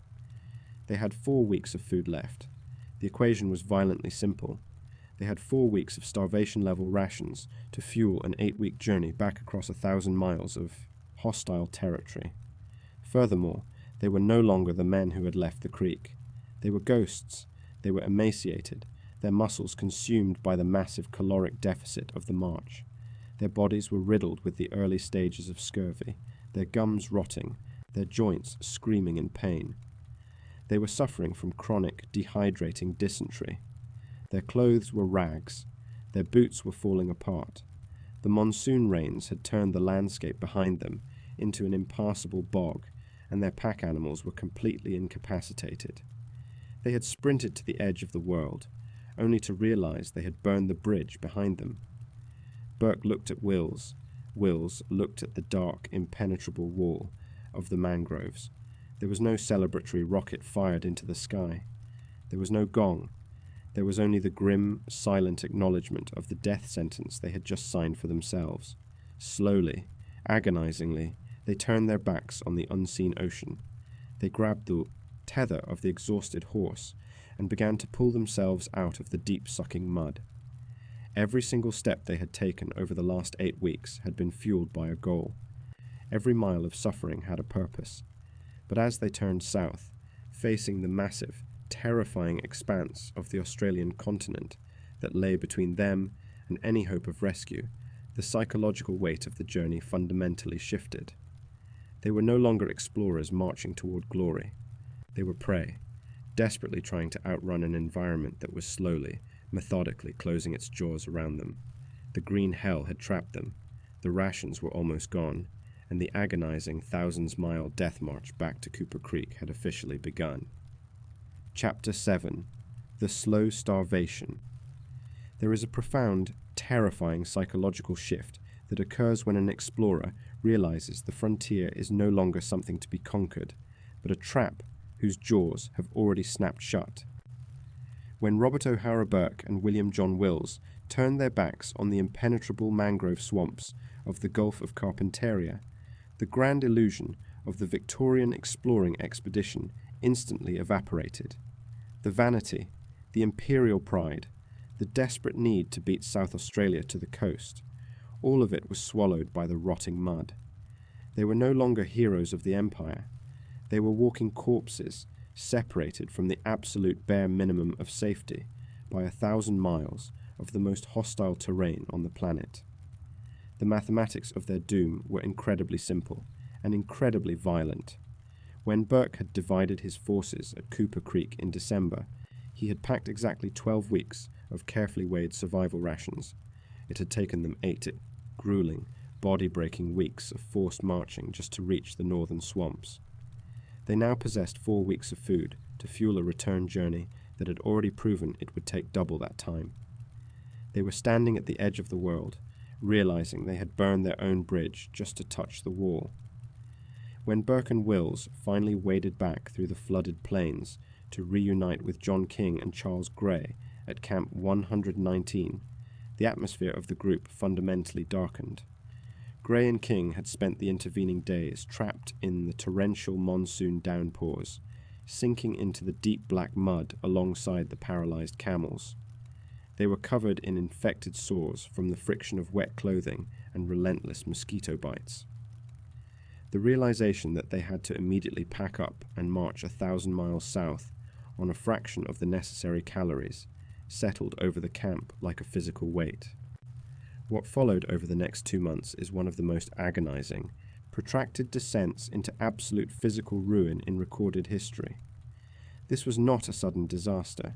It was a slow, methodical erasure of the human body and mind. The human body is an engine, and when it is deprived of fuel while being forced to perform immense physical labor, it begins to consume itself to survive. In the first few weeks of the return march, the men rapidly burned through whatever meager fat reserves they had left. Their faces hollowed out. The skin drew tight across their cheekbones and skulls, giving them the haunting, wide-eyed stare of the chronically starved. Once the fat was gone, the body began to cannibalize its own muscle tissue. Every step through the deep-sucking mud of the tropical north required a massive exertion of force, but the muscles performing that work were actively being dissolved to keep their internal organs functioning. Their legs turned into thin, fragile sticks. Their heavy Victorian clothing, already rotting to rags from the constant rain, hung off their skeletal frames like sails on a ghost ship. The simple act of lifting a boot out of the mud became an exhausting, monumental effort that left them gasping for breath in the heavy, humid air. Their rations were reduced to absolute starvation levels. They subsisted on a thin, watery paste called skilligalee, a miserable mixture of dirty water and a few handfuls of flour, sometimes flavored with a strip of heavily salted, sun-dried meat. It was barely enough calories to keep a man alive in a hospital bed, let alone fuel a death march through flooded swamps, and eventually back into the blistering heat of the desert. As the weeks dragged on, the environment began to shift again. The monsoon rains of the north finally ceased, the mud slowly hardened into cracked clay, and the blinding, searing heat of the outback summer returned with a vengeance. The transition offered no relief. It merely swapped the threat of drowning in a swamp for the threat of baking to death on a griddle. In this agonizing crucible, the true horror of their diet began to manifest. They were not just starving, they were rotting from the inside out. Because they had lived for months without a single source of fresh vitamin C, the terrifying spectre of scurvy took hold of all four men. Scurvy is not merely a disease of fatigue, it is the structural collapse of the human body. Without vitamin C, the body can no longer produce collagen, the protein that holds tissues, blood vessels, and bones together. The symptoms were physically devastating. Their gums swelled into massive, highly sensitive, black and purple masses that bled constantly. Their teeth loosened in their sockets, making chewing even the softest flour paste an agony. The capillaries beneath their skin began to rupture spontaneously, covering their emaciated limbs in dark, sprawling bruises. Old wounds, injuries that had healed weeks or months prior, suddenly ripped themselves open as the scar tissue simply dissolved. Their joints swelled to twice their normal size, filling with fluid and blood, turning the mechanical act of walking into a blinding, white-hot torture. Compounding the scurvy was the relentless dysentery. Forced to drink from shrinking, stagnant pools of muddy water, heavily contaminated with animal waste and parasites, their digestive systems violently rebelled. The illness stripped them of fluids they desperately needed in the 100-degree heat, leaving them weak, shaking, and suffering from agonizing abdominal cramps that never ceased. By March, the flour was nearly gone. To survive, they had to turn to the only source of protein left in the deep desert, the very animals that were carrying them. The beasts of burden, having suffered alongside them through the mud and the heat, were now marked for death. They shot the first camel when it became too weak to stand. The process of butchering a massive animal in the outback heat is a grim, desperate affair. The men, their hands shaking with weakness and disease, stripped the meat from the bones. Because they had no way to preserve it and could not afford to stay in one place, they were forced to cut the meat into thin strips and drape it over the remaining camels to dry in the blazing sun as they marched. The jerked camel meat became tough, fibrous, and nearly impossible to chew with their rotting gums. It provided protein, but without fat or carbohydrates, it did little to halt their physical decline. The temporary burst of energy provided by the slaughter was quickly swallowed by the sheer output of the march. They shot another camel, then another, and then the darkest psychological threshold was crossed. They had to kill Billy. Billy the horse had been with them since the cheering crowds of Melbourne. He had endured the stony deserts, the towering dunes, and the terrifying mangrove swamps. He was a symbol of the world they had left behind. But sentimentality cannot survive true starvation. When Billy finally collapsed, completely emaciated and unable to take another step, they put a bullet in his head. They butchered him in the dirt, consumed his flesh, and left his bones to bleach in the blinding sun. Eating the horse was a heavy, silent acknowledgement that the civilized Victorian gentlemen who had left the South were officially dead. They were now feral creatures, operating entirely on primal instinct. As the bodies of the men broke down, the psychological order of the expedition completely shattered. The brutal conditions exacerbated Burke's worst traits. His volatile temper, fueled by pain, fear, and paranoia, turned the camp into a daily nightmare. He drove the men ruthlessly, screaming at them to move faster, convinced that if they stopped for even a day, they would never stand back up. He viewed any expression of pain as a personal insult to his leadership. William John Wills, ever the stoic scientist, retreated completely into himself. He continued to write in his leather-bound journal every evening, but the entries grew shorter, and the handwriting, once elegant and precise, deteriorated into a weak, barely legible scrawl. He was meticulously documenting his own agonizing death, noting the barometric pressure and the exact coordinates of their suffering with a chilling, detached calm. But it was Charles Grey who bore the brunt of the horror. Grey was not a romantic explorer or a detached intellectual. He was a practical colonial man who felt the agonizing reality of their situation in every nerve ending. The scurvy and dysentery hit him the hardest.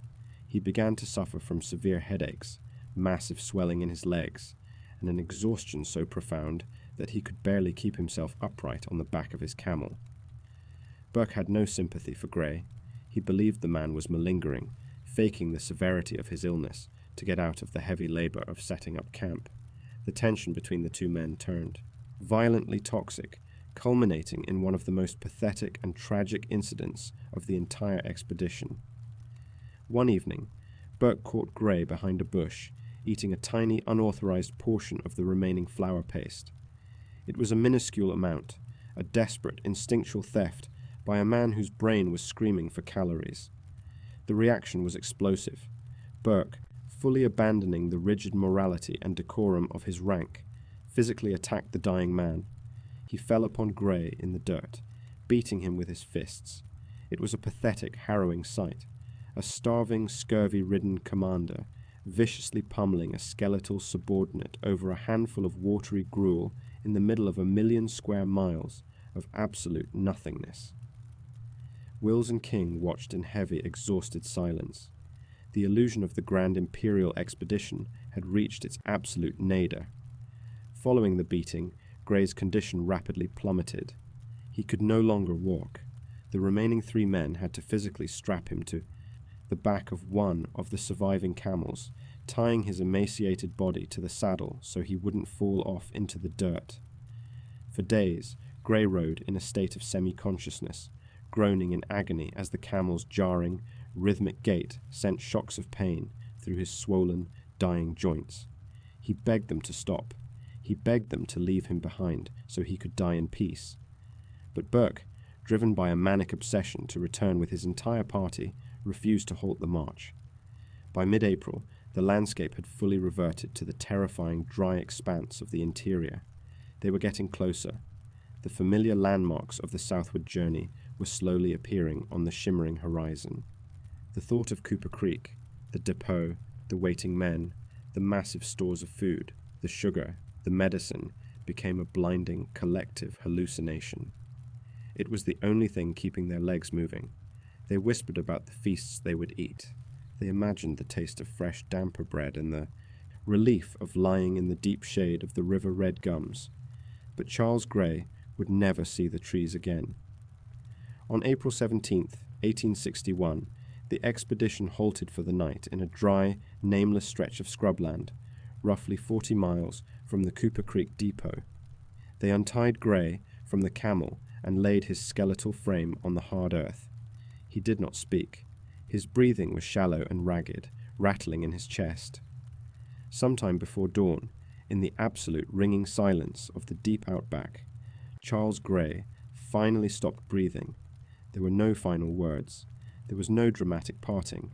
The sheer overwhelming exertion of the environment simply crushed the last remaining spark of life out of his body. When the sun rose, casting a harsh, glaring light over the red dirt, Burke, Wills, and King stared at the corpse of their companion. The death of Grey presented them with a terrifying physical dilemma. They were so weak, so profoundly hollowed out by starvation and disease, that the simple act of digging a grave seemed like an impossible mountain to climb. But Victorian morality, severely battered but not entirely extinguished, demanded a proper burial. They could not leave a man of the Empire to be picked apart by wild dogs in the open sun. Using their few remaining tools and their bare, bleeding hands, the 3 survivors began to scrape at the baked, iron-hard earth. It was agonizing work. Every swing of the shovel sent blinding pain through their scurvy, swollen joints. They had to stop constantly, collapsing in the dirt, gasping for air, their hearts hammering dangerously against their ribs. It took them an entire grueling day to dig a trench deep enough to hide the body. They rolled Charles Grey into the shallow depression, covered him with the red dirt, and stood in silence. That day of digging was a fatal expenditure of energy. It burned calories they did not have, and more importantly, it burned a day of travel. They had halted their desperate sprint for 24 crucial hours to honor the dead, completely unaware of how incredibly narrow their window for survival had become. On April 18th, they packed the 2 remaining exhausted camels and turned south for the final push. They were moving at a crawl now. They were ghosts, wrapped in rags, their skin black with dirt and bruises, their eyes sunken deep into their skulls. But the desperation fueled them. They were only a few dozen miles away. They knew that William Braha and the depot party were waiting for them. They knew that salvation was sitting under the ancient trees of Cooper Creek. They dragged themselves through the heat haze, their minds entirely consumed by the promise of the camp. They had survived the impossible. They had touched the northern swamps and walked back through the furnace. They were starving, they were broken, and they had left a man in the dirt, but they were finally coming home.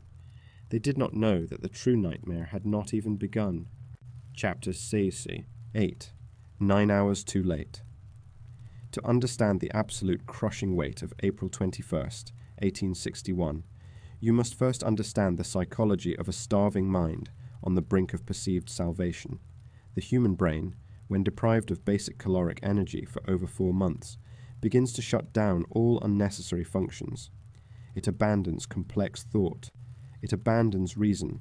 It funnels every single remaining spark of electricity into one singular blinding obsession: survival. For Robert O'Hara Burke, William John Wills, and John King, survival had a very specific geography. It was a patch of dirt beneath a canopy of ancient river red gums. It was the Cooper Creek depot. As they dragged themselves through the shimmering heat haze on the morning of April 21st, they were no longer functioning as explorers, or officers, or even men. They were hollowed-out vessels of sheer desperation. They had marched over 1,000 miles through the green hell of the tropical north and the blazing furnace of the stony desert. They had survived dysentery. They were actively rotting from severe scurvy, and they had just buried Charles Gray in a shallow grave with their bare, bleeding hands. Their bodies were consuming their own muscle tissue just to keep their hearts beating. Their gums were black, their teeth were loose, and their joints were swollen with fluid and internal bleeding. But as the familiar twisted silhouettes of the massive eucalyptus trees finally appeared on the southern horizon, a manic, hysterical energy surged through them. The promise of Cooper Creek had been the only thing keeping them upright for weeks. In their fevered imaginations, the depot was a paradise. They hallucinated the smells of roasted meat, hot tea, and fresh damper bread baking in the coals. They envisioned the tents, the sturdy wagons, the medicine, and the cheering faces of William Braha and the men they had left behind 4 months earlier. They imagined collapsing into the deep shade, their agonizing journey finally, permanently over. Burke, whose volatile temper had driven them so ruthlessly, urged the 2 exhausted camels forward. They pushed through the scrub, the dry branches tearing at their ragged clothes. They did not speak. They did not have the moisture in their throats to form words. They simply marched, their hollow sunken eyes fixed entirely on the tree line. As the sun began to dip toward the western horizon, casting long, blood-red shadows across the cracked earth, they finally breached the perimeter of the camp. They staggered down the muddy embankment, leading the groaning camels into the clearing where they had left Braha and the depot party. Burke raised his head, fully expecting to see the white canvas of the tents, the smoke of a cooking fire, and the familiar faces of his men running forward to greet them. Instead, there was absolute ringing silence. The clearing was entirely empty. There were no tents, there were no horses, there were no men. The profound, suffocating shock of that silence hit them like a physical blow. The manic energy that had carried them across the final miles instantly evaporated, leaving behind a cold, terrifying void. King collapsed into the dirt, staring blankly at the empty space. Burke stood entirely still, his massive, emaciated frame swaying slightly, unable to comprehend the visual reality before him. Wills, his scientific detachment finally shattering under the weight of the horror, simply let out a low, agonizing groan. The camp was not just empty, it felt abandoned. It felt as though human life had been systematically erased from the banks of the creek. Panic, raw and primal, began to claw at their exhausted minds. Burke began to wander aimlessly through the clearing, his eyes darting across the disturbed dirt. They found a massive stockade built from heavy logs, a structure Brahe had erected to protect the supplies from the local indigenous people and the wild dogs, but the stockade was entirely deserted. And then Wills saw it. Standing near the center of the clearing was a massive, ancient river red gum. Its thick bark had been deeply, violently scarred. The cuts were incredibly fresh. The pale wood beneath the bark was still bleeding bright, sticky sap, gleaming in the fading evening light. Wills dragged himself toward the trunk, his swollen joints screaming in protest, and looked at the heavy block letters carved directly into the living wood. D.I.G. 3 feet northwest, April 21st, 1861. The date carved into the tree was today. It was a message left precisely for them, carved on the exact day they had finally returned. The adrenaline surged back into their bloodstreams.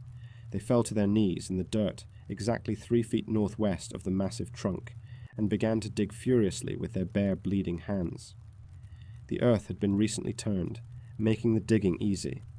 A few feet down, their fingers struck the hard lid of a wooden box. They hauled the heavy crate out of the dirt and ripped it open. Inside, they found a meager cache of supplies: 50 pounds of oatmeal, 50 pounds of sugar, 30 pounds of rice, and a few other small provisions. It was not the massive, heavy feast they had hallucinated, but it was food. It was life. But sitting on top of the provisions was something far more important. It was a glass bottle, corked tightly. Inside the bottle was a piece of paper. Burke snatched the bottle, pulled the cork with his teeth, and unrolled the letter. It was written by William Brahe, the young man Burke had left in charge of the depot 4 long months ago. The handwriting was rushed. As Burke read the words aloud in the gathering twilight, the true devastating horror of their situation finally crystallized. Brahe wrote that the depot party had waited. They had waited for over 4 months, a full month longer than Burke had ordered them to stay. But the conditions at the creek had become catastrophic. The heavy rains had brought mosquitoes, and the lack of fresh food had brought the scurvy. Brahe's men were rotting from the inside out, just as Burke's party was. One of Brahe's men, a man named Patton, was in the final, agonizing stages of the disease and was actively dying in his tent. Believing that Burke, Wills, King, and Gray had either perished in the desert or had been permanently lost in the northern swamps, Brahe had made the agonizing decision to save the men he had left. He packed the remaining heavy supplies, loaded the horses, and ordered the retreat south toward the safety of the Darling River. But it was the final line of the letter that delivered the ultimate fatal gut punch. Brahe noted the exact time of his departure. The depot party had left the camp on the morning of April 21st, 1861. They had left exactly 9 hours ago. 9 hours. If Burke, Wills, and King had marched just a fraction faster. If they had not been forced to slaughter the horse. If they had not lost a single afternoon fighting their way out of the mangrove swamps. If they had not spent an entire grueling day digging a grave for Charles Gray in the hard, unforgiving earth of the outback, they would have walked into a fully populated, heavily supplied camp. The margin of error for a 2,000-mile cross-continental expedition had come down to a single microscopic window of 9 hours. The tragedy was so profound, so mathematically cruel, that it defied all logic. The universe was playing an incredibly dark, agonizing joke on them. King stumbled away from the box and found the remnants of the camp's cooking fire. He dropped to his knees and reached his hand into the grey ash. He did not feel cold dirt. He felt heat. The ashes were still warm. The fire that Brahe's men had cooked their final breakfast on was still radiating heat into the cool evening air. The men who could save their lives were physically close enough that their fire was still smouldering, yet they were, entirely, impossibly out of reach. Burke sat down heavily in the dirt, the letter dropping from his trembling fingers. The quiet, meticulous Wills sat beside him, staring blankly at the warm ashes of the fire. The food in the wooden box beside them suddenly felt completely irrelevant. What did 50 pounds of oatmeal matter when the lifeline to the civilized world had just been severed by 9 hours? They were trapped. They were in no physical condition to immediately turn around and chase a heavily mounted party of men who were moving fast toward the south. Brahe had horses that were rested, even if the men were sick. Burke's party had 2 exhausted, starving camels that could barely stand upright, and their own bodies were completely shattered. If they tried to follow Brahe down the long 400-mile trail to Menindee, they would die in the dirt within a week. As the night fully fell over Cooper Creek, wrapping the ancient river Red Gums in pitch blackness, the 3 survivors ate their first meal of oatmeal and sugar. It was the richest food they had consumed in months, but it tasted like ash in their mouths. The physical relief of calories entering their bodies was entirely eclipsed by the psychological devastation of their abandonment. The silence of the outback, which had hunted them for so many miles, now felt absolute and permanent. They were completely alone. The grand, heavily funded Victorian Exploring Expedition had been reduced to 3 starving ghosts sitting in the dark next to a warm fire they did not build, beneath a tree that marked the exact time of their doom. The next morning, the harsh outback sun rose, illuminating the empty camp and forcing Burke into a decision. It was here, in the devastating aftermath of the missed connection, that Robert O'Hara Burke made the final, most catastrophic error of his entire command. Logic, reason, and the basic principles of survival dictated only one course of action. They needed to rest. They needed to eat the food left in the cache, regain a fraction of their strength, and then follow the deep, fresh tracks left by Brahe's wagons directly south toward Menindee. Brahe's men were sick. They would be moving slowly.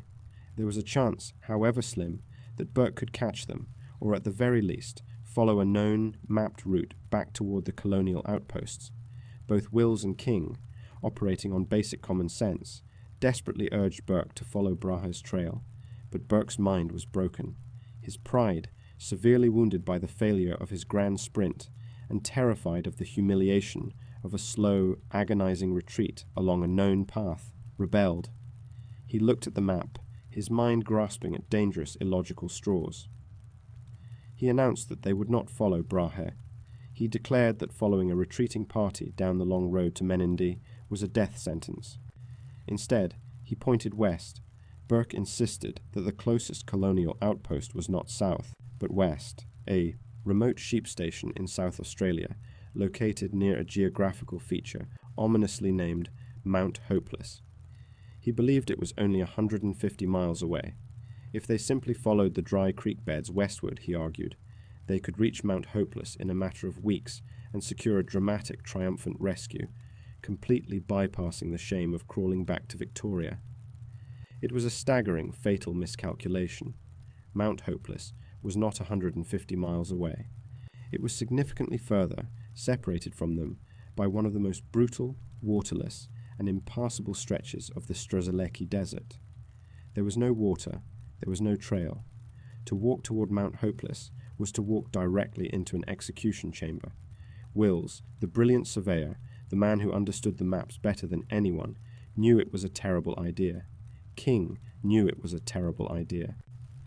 But the fatal dynamic of their command structure remained intact to the bitter end. Wills, ever the passive, subordinate, possessed no ability to defy his commanding officer, even when that officer was actively steering them into an open grave. He simply nodded, accepted the order, and began to pack the remaining supplies.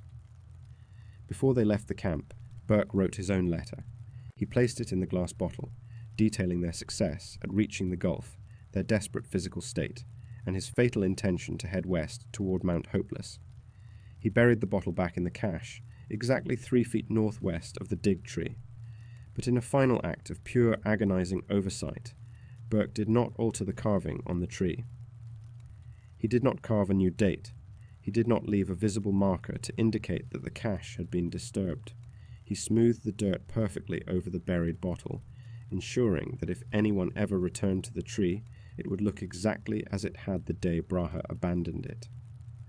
On April 23rd, 1861, 2 days after missing their salvation by a handful of hours, the three ghosts loaded the final 50 pounds of oatmeal onto their dying camels. They turned their backs on the safety of the southern trail, turned their backs on the tracks of their own men, and walked westward into the desert.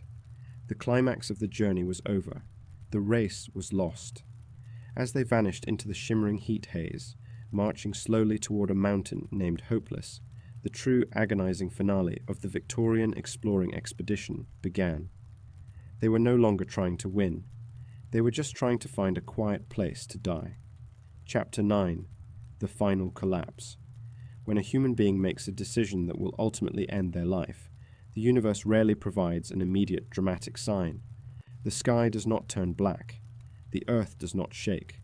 There is only the quiet, terrifying momentum of a mistake playing itself out in real time. On April 23, 1861, as Robert O'Hara Burke, William John Wills, and John King turned their backs on the dig tree at Cooper Creek and began walking west, the Australian outback offered no warning. The sun beat down with the same crushing indifference it had maintained for 60,000 years.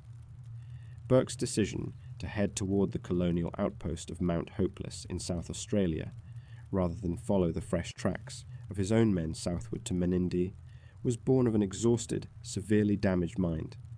It was a choice fueled by pride, a desperate refusal to accept the humiliation of trailing behind a retreating party.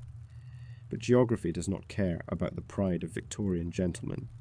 To reach Mount Hopeless, the 3 starving men and their 2 dying camels had to cross the Strzelecki Desert. This was not the relatively navigable channel country of the creek.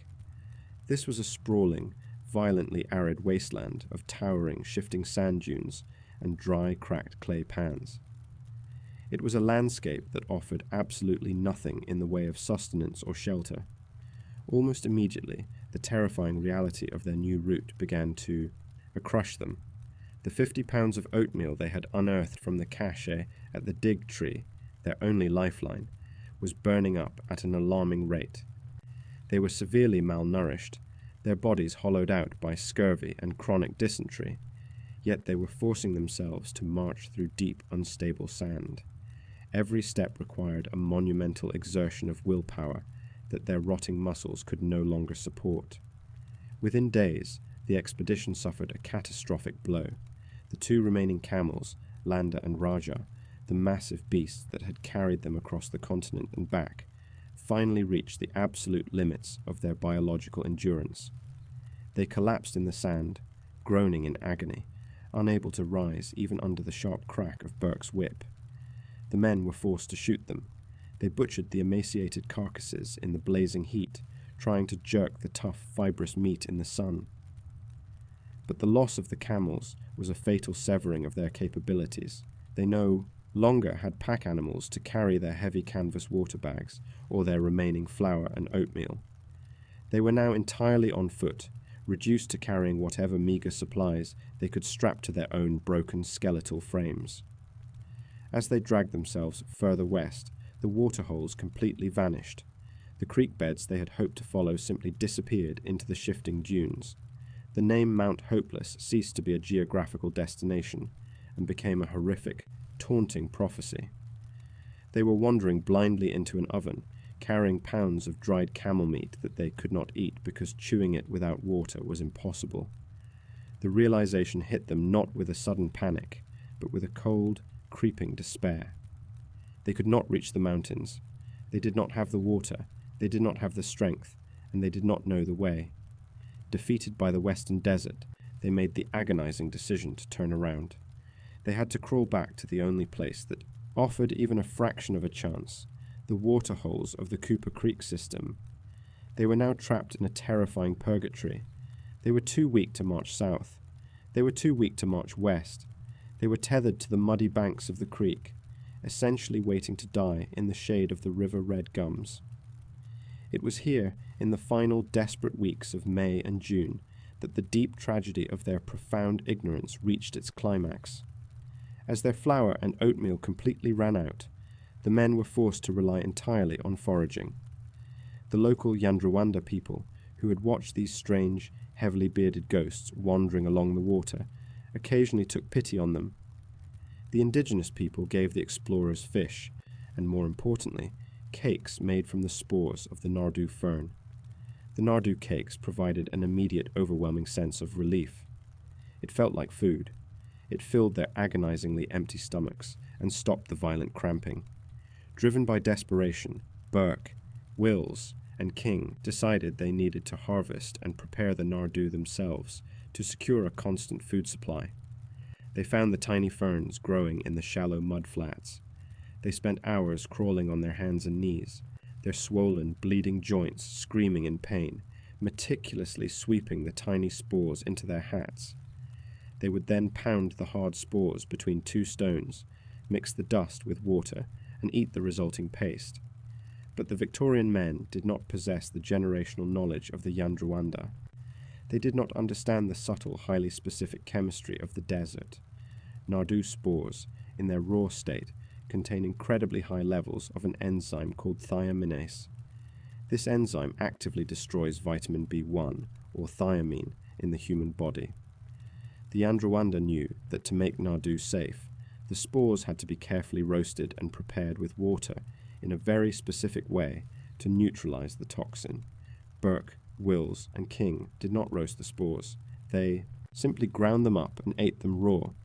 The result was a psychological and physical horror that is difficult to fully comprehend. The men were eating massive quantities of Nardu paste. Their stomachs were full. They felt the physical sensation of having eaten a large meal.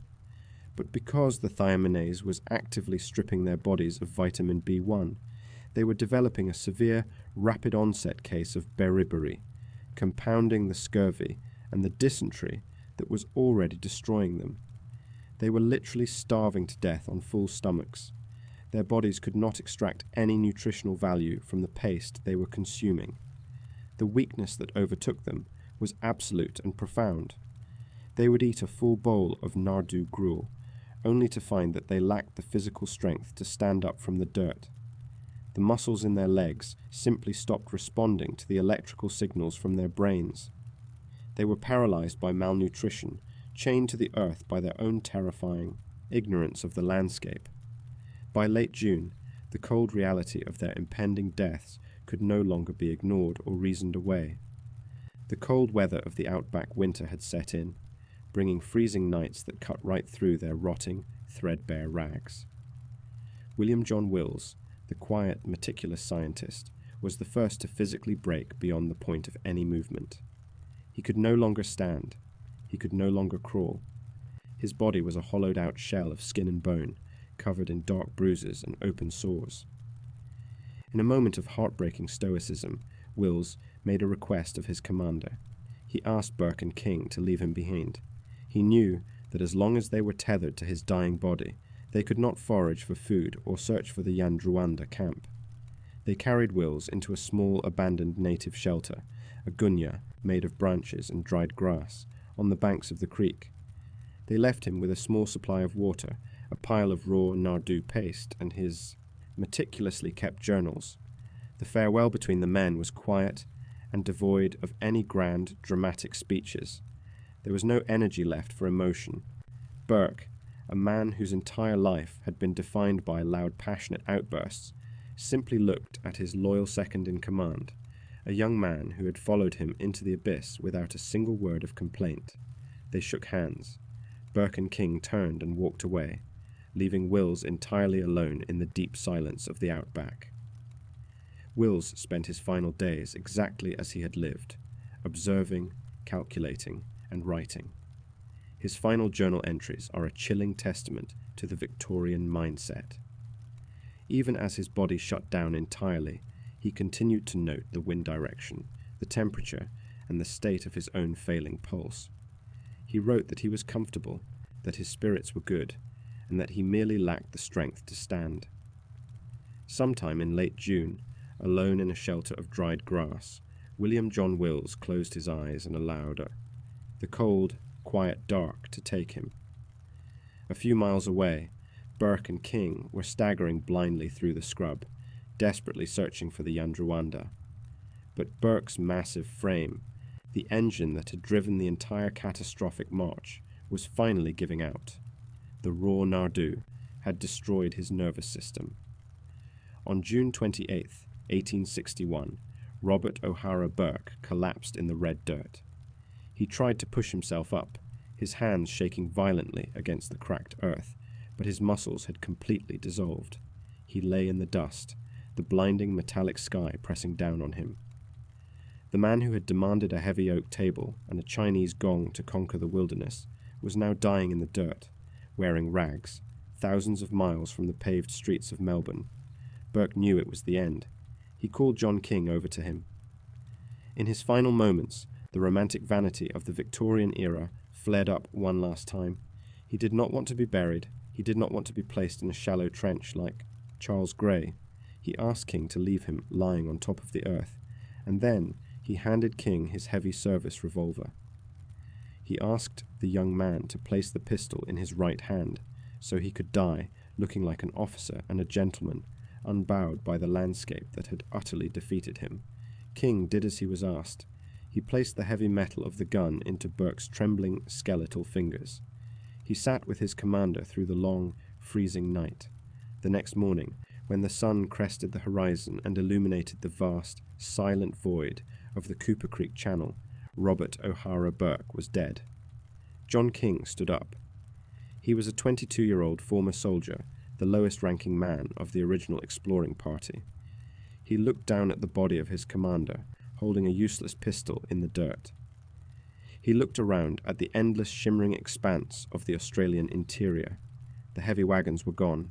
The expensive scientific instruments were rotting in the mud hundreds of miles away.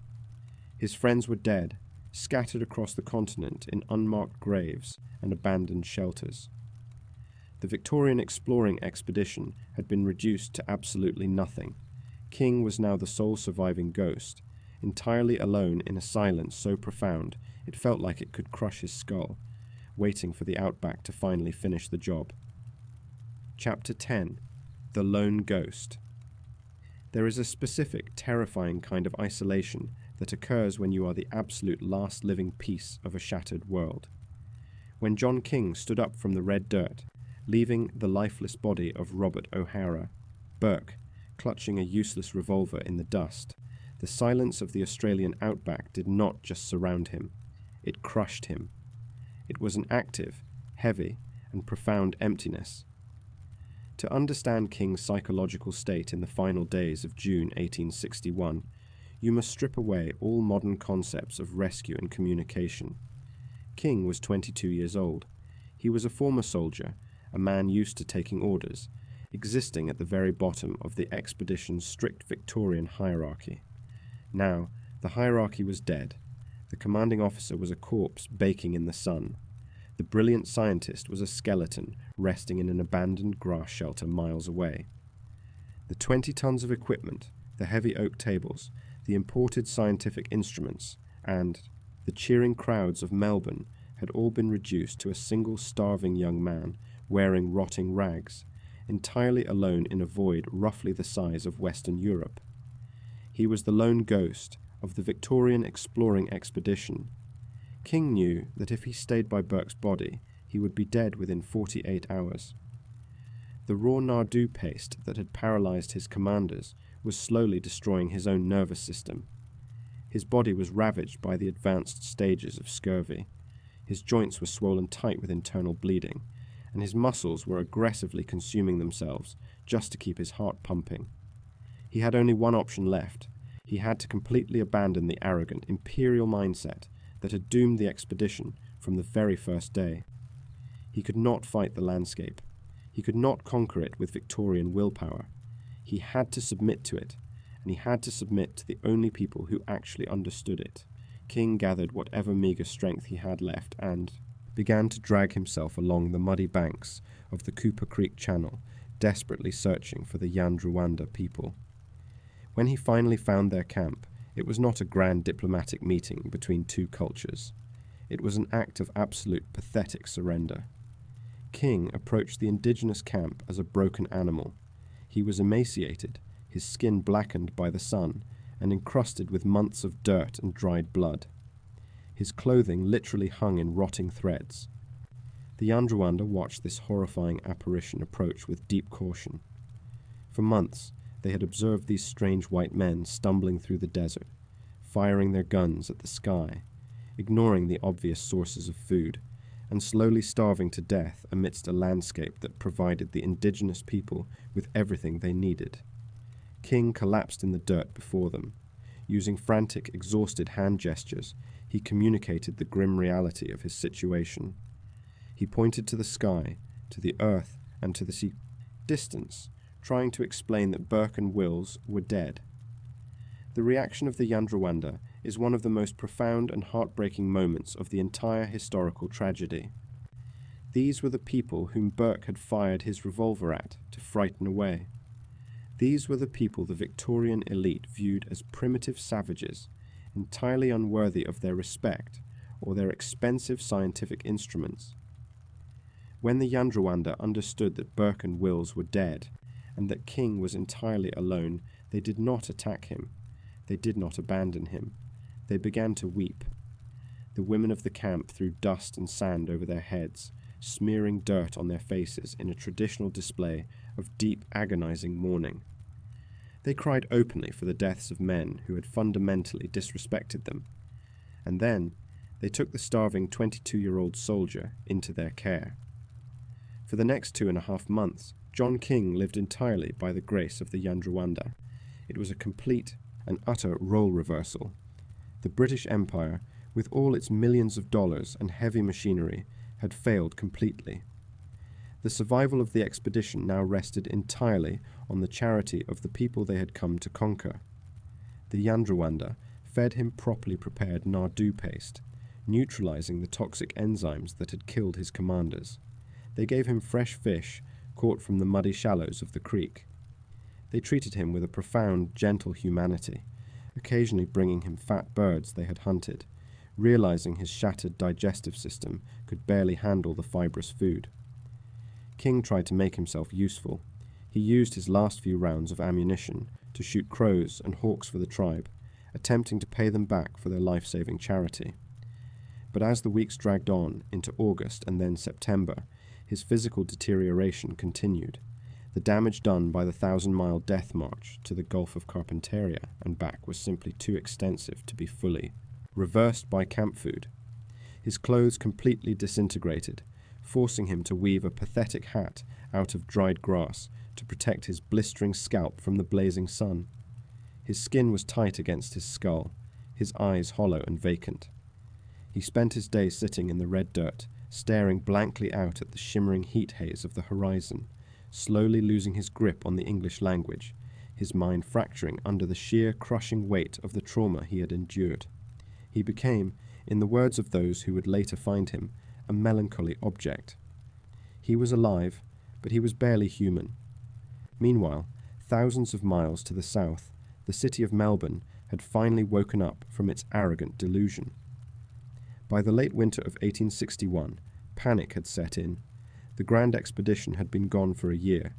William Brahe had finally staggered back to civilization, with the agonizing news that Burke, Wills, King, and Gray had vanished into the northern void, and that the depot at Cooper Creek had been abandoned.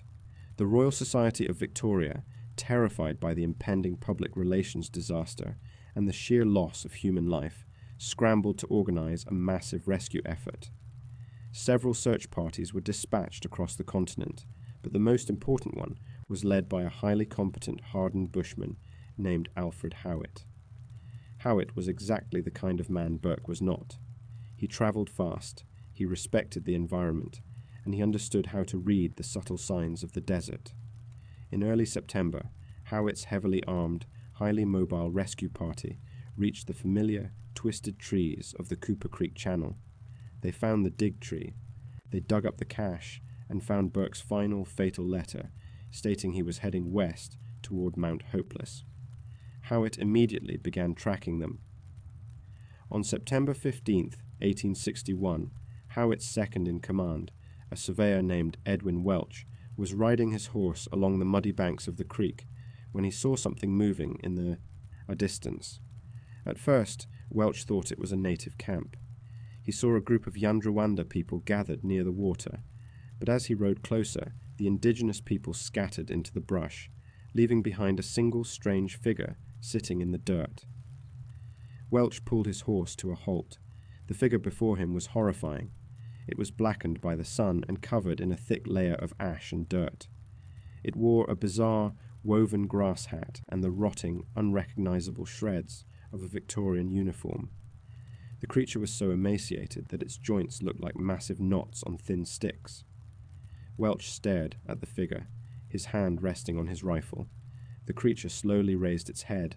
Its eyes were sunken deep into its skull, wide and terrified. "Who in the name of wonder are you?" Welch asked, his voice breaking the heavy silence of the outback. The creature stared at him for a long, agonizing moment. Its throat worked violently, trying to form words it had not spoken in months. Finally, a weak, trembling, rasping voice croaked from the cracked lips. "I am king, sir." It was a moment of profound, devastating realization. The massive, 20-ton Victorian Exploring Expedition, the pride of the empire, the millions of dollars of equipment, the cheering crowds of 15,000 people, all of it had been reduced to this single broken, starving ghost sitting in the dirt.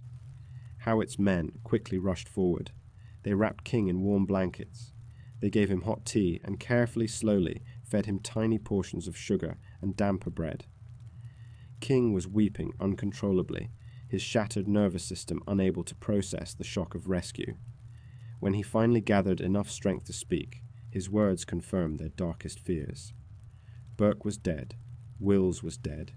Gray was dead. Over the next few days, guided by King's weak, fragmented directions, Howitt's men searched the Channel country for the remains of the commanding officers. They found William John Wills first. He was exactly where Burke and King had left him, lying in the abandoned grass shelter. He was nothing but a skeleton wrapped in rotting rags, half buried in the red sand that had blown in with the wind.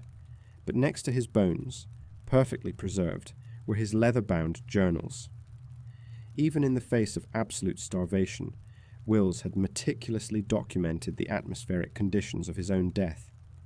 Howitt's men quietly gathered his bones and buried them in the sand, reading a short passage from the Bible over the grave.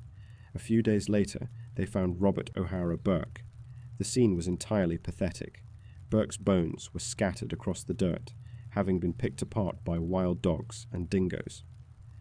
The heavy service revolver, the symbol of his authority and his desperate vanity, lay rusting in the dust nearby. There was no glory here. There was no triumphant conquest. There was only the brutal, uncaring reality of a landscape that had simply waited for him to make a mistake, and then consumed him entirely. Howitt gathered Burke's scattered bones, wrapped them in a Union Jack flag, and buried them beneath a massive river-red gum, carving his initials into the bark. The rescue party spent a month at the creek, slowly nursing John King back to a state where he could physically survive the journey south. Before they left, Howitt gathered the Yandrawanda people. He presented them with massive gifts: tomahawks, knives, mirrors, sugar, and flour, a small, inadequate payment for the profound humanity they had shown to a dying white man when the British Empire had completely failed him. When John King finally returned to Melbourne in November of 1861, he did not return as a triumphant explorer. He returned as a living, breathing casualty of war. The city that had cheered Burke and Wills as conquering heroes now had to reckon with the horrifying reality of what their arrogance had cost. In a bizarre, deeply unsettling display of cognitive dissonance, the government of Victoria eventually sent a team back into the desert to dig up the bones of Burke and Wills. They brought the skeletons back to Melbourne and held one of the largest, most extravagant public funerals in Australian history. Over 40,000 people lined the streets to watch the massive, horse-drawn hearse carry the bones to the cemetery. They built massive bronze statues of Burke and Wills in the centre of the city, depicting them looking heroic, strong, and unyielding.